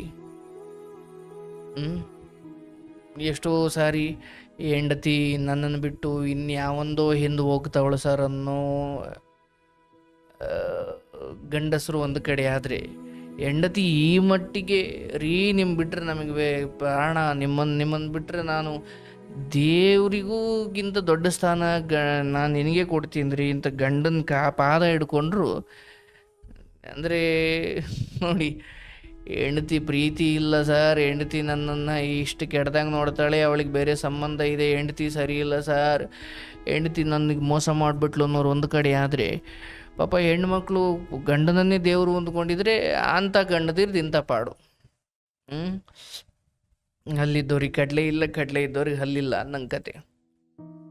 ಬಟ್ ಜಗತ್ತು ಖಂಡಿತ ಕೆಟ್ಟದ್ದಿಲ್ಲ, ಒಳ್ಳೇದಿದೆ, ತುಂಬ ಇದೆ. ಬಟ್ ನಮ್ಮ ಕಣ್ಣಿಗೆ ಒಂಚೂರು ಕೆಟ್ಟದ್ದು ಕಂಡುಬಿಡುತ್ತೆ. ಏನು ಮಾಡ್ತೀವಿ, ಓಹೋ ಜಗತ್ತು ಕೆಟ್ಟು ಹೋಗ್ಬಿಟ್ಟಿದೆ ಅಂತ. ಹೌದಲ್ಲ? ಯಾವುದೋ ಒಂದು ಹಣ್ಣು ಒಂದು ಕಡೆ ಎಲ್ಲೋ ಒಂಚೂರು ಕೊಳ್ತೋದಂಗೆ ಆಗಿತ್ತು ಒಂದು ಮಾತ್ರಕ್ಕೆ ಇಡೀ ಹಣ್ಣನ್ನು ಎಸೆಯೋದು ದಡ್ಡತನ. ಚೆನ್ನಾಗಿಲ್ದಿರೋದನ್ನು ಕೊಯ್ದು, ಅದಕ್ಕೆ ನಮ್ಮಲ್ಲಿ ಅದೇನೋ ಒಂದು ಆಟ ಇದೆ, ನೊಣ ತಿನ್ನೋ ಗೊರ್ವಯ್ಯ, ನೊಣ ತಿನ್ನೋ ಗೊರ್ವಯ್ಯ ಅಂದರೆ ಕೈಯಲ್ಲೇ ಎತಗೋದು, ಸೆಂತ್ಗೋದು. ಸೆಂತೆಲೇನು ತಂದ್ರಿ, ಬಾಳೆಹಣ್ಣು ತಂದೋ, ಬಾಳೆಹಣ್ಣು ಏನು ಮಾಡಿದ್ರಿ, ಚೆನ್ನಾಗಿರೋ ತಿಂದೋ, ಚೆನ್ನಾಗಿಲ್ದವು ಕದೇನಿಂದಕ್ಕೆ ಹಾಕ್ದೋ, ಕದೇನು ಕೊಡ್ತು, ಚಕ್ಕೆ ಕೊಡ್ತು, ಚಕ್ಕೆ ಏನು ಮಾಡಿರಿ, ಒಲೆಗೆ ಹಾಕ್ದು, ಒಲೆ ಏನು ಕೊಡ್ತು, ಬೂದಿ ಕೊಡ್ತು, ಬೂದಿ ಏನು ಮಾಡಿರಿ, ತಿಪ್ಪಿಗೆ ಹಾಕ್ದು, ತಿಪ್ಪೆ ಏನು ಕೊಡ್ತು, ಗೊಬ್ಬರ ಕೊಡ್ತು, ಗೊಬ್ಬರ ಏನು ಮಾಡಿರಿ, ಹೊಲಕ್ಕೆ ಹಾಕ್ದು, ಒಲೆ ಏನು ಕೊಡ್ತು, ರಾಗಿ ಕೊಡ್ತು, ರಾಗಿ ಏನು ಮಾಡಿರಿ, ಕಣಿಸಕ್ಕೆ ಹಾಕ್ದು, ಕಣಿದೊಳಗೆ ಏನಿತ್ತು, ತೊಟ್ಲಿತ್ತು, ತೊಟ್ಲೊಳಗೆ ಏನಿತ್ತು, ಪಾಪಿತ್ತು, ಪಾಪನ ಕೈಲಿ ಏನಿತ್ತು, ಬಟ್ಲಿತ್ತು, ಬಟ್ಲೊಳಗೆ ಏನಿತ್ತು, ಅನ್ನಿತ್ತು, ಅಂದೊಳಗೆ ಏನಿತ್ತು, ಸಾರಿತ್ತು, ಸಾರೊಳಗೆ ಏನಿತ್ತು, ತುಪ್ಪಿತ್ತು, ತುಪ್ಪದೊಳಗೆ ಏನಿತ್ತು, ಇಷ್ಟು ದಪ್ಪ ನೊಣ ಇತ್ತು ಅಂತ ನೊಣ ತಿನ್ನೋ ಗೊರ್ವಯ್ಯ ಅಂತ ಒಂದು ಆಟ ಆಡ್ತೀವಿ. ಅದ್ರಲ್ಲಿ ಒಂದು ಲೈನ್ ಬರುತ್ತೆ, ಕೈಯಲ್ಲೇ ತಗೋದು, ಸೆಂತ್ಗೋದು, ಸೆಂತೆಲೇನು ತಂದ್ರಿ, ಬಾಳೆಹಣ್ಣು ತಂದು, ಬಾಳೆಹಣ್ಣು ಏನು ಮಾಡಿದ್ರಿ, ಚೆನ್ನಾಗಿರೋ ತಿಂದು, ಚೆನ್ನಾಗಿಲ್ದೋ ಕದಿನಿಂದಕ್ಕೆ ಹಾಕ್ದು, ಕದೇನು ಕೊಡ್ತು, ಚೆನ್ನಾಗಿರೋ ತಿಂದು, ಚೆನ್ನಾಗಿಲ್ದಿರೋ ಕದಿನಿಂದಕ್ಕೆ ಹಾಕ್ದು ಅಂತ. ಕದಿನಿಂದಕ್ಕೆ ಹಾಕ್ದು ಅಂದ್ರೆ ಅದ್ರ ಅರ್ಥ ಎಸ್ತಬಿಟ್ಟು ಅಂತ ಅಲ್ಲ, ಅವನ್ನ ಗೊಬ್ಬರ ಮಾಡಿ ತಿಪ್ಪಿಗೆ ಹಾಕ್ತು ಅಂದ್ರೆ ಅದನ್ನು ಏನಕ್ಕೂ ಇನ್ನೊಂದಕ್ಕೆ ಬಳಸ್ಕೊಂಡು ಅಂತ. ಹೀಗೆ ಮೇಲ್ನೋಟಕ್ಕೆ ಇದು ಪ್ರಯೋಜನ ಇಲ್ಲ ಅಂತ ಅನಿಸ್ಬೋದು, ಬಟ್ ಒಂದಕ್ಕೊಂದು ಪ್ರಯೋಜನ ಇರ್ತವೆ. ಗಂಡ ಸರಿ ಇದ್ರೆ ಹೆಂಡತಿದು ಹಿಂಗೆ, ಹೆಂಡತಿ ಸರಿ ಇದ್ರೆ ಗಂಡನ ಹಿಂಗೆ ಆಗ್ಬಿಟ್ಟಿದೆ. ಇರಲಿ, ತುಂಬ ಬದಲಾವಣೆ ಆಗಬೇಕು ಪಾಪ ಸಮಾಜದಲ್ಲಿ, ಆಗುತ್ತೆ ಅನ್ನೋ ನಂಬಿಕೆ ಇಟ್ಕೊಳ್ಳೋಣ. ಈಶ್ವರ ಒಳ್ಳೆಯದಾಗಲಿ.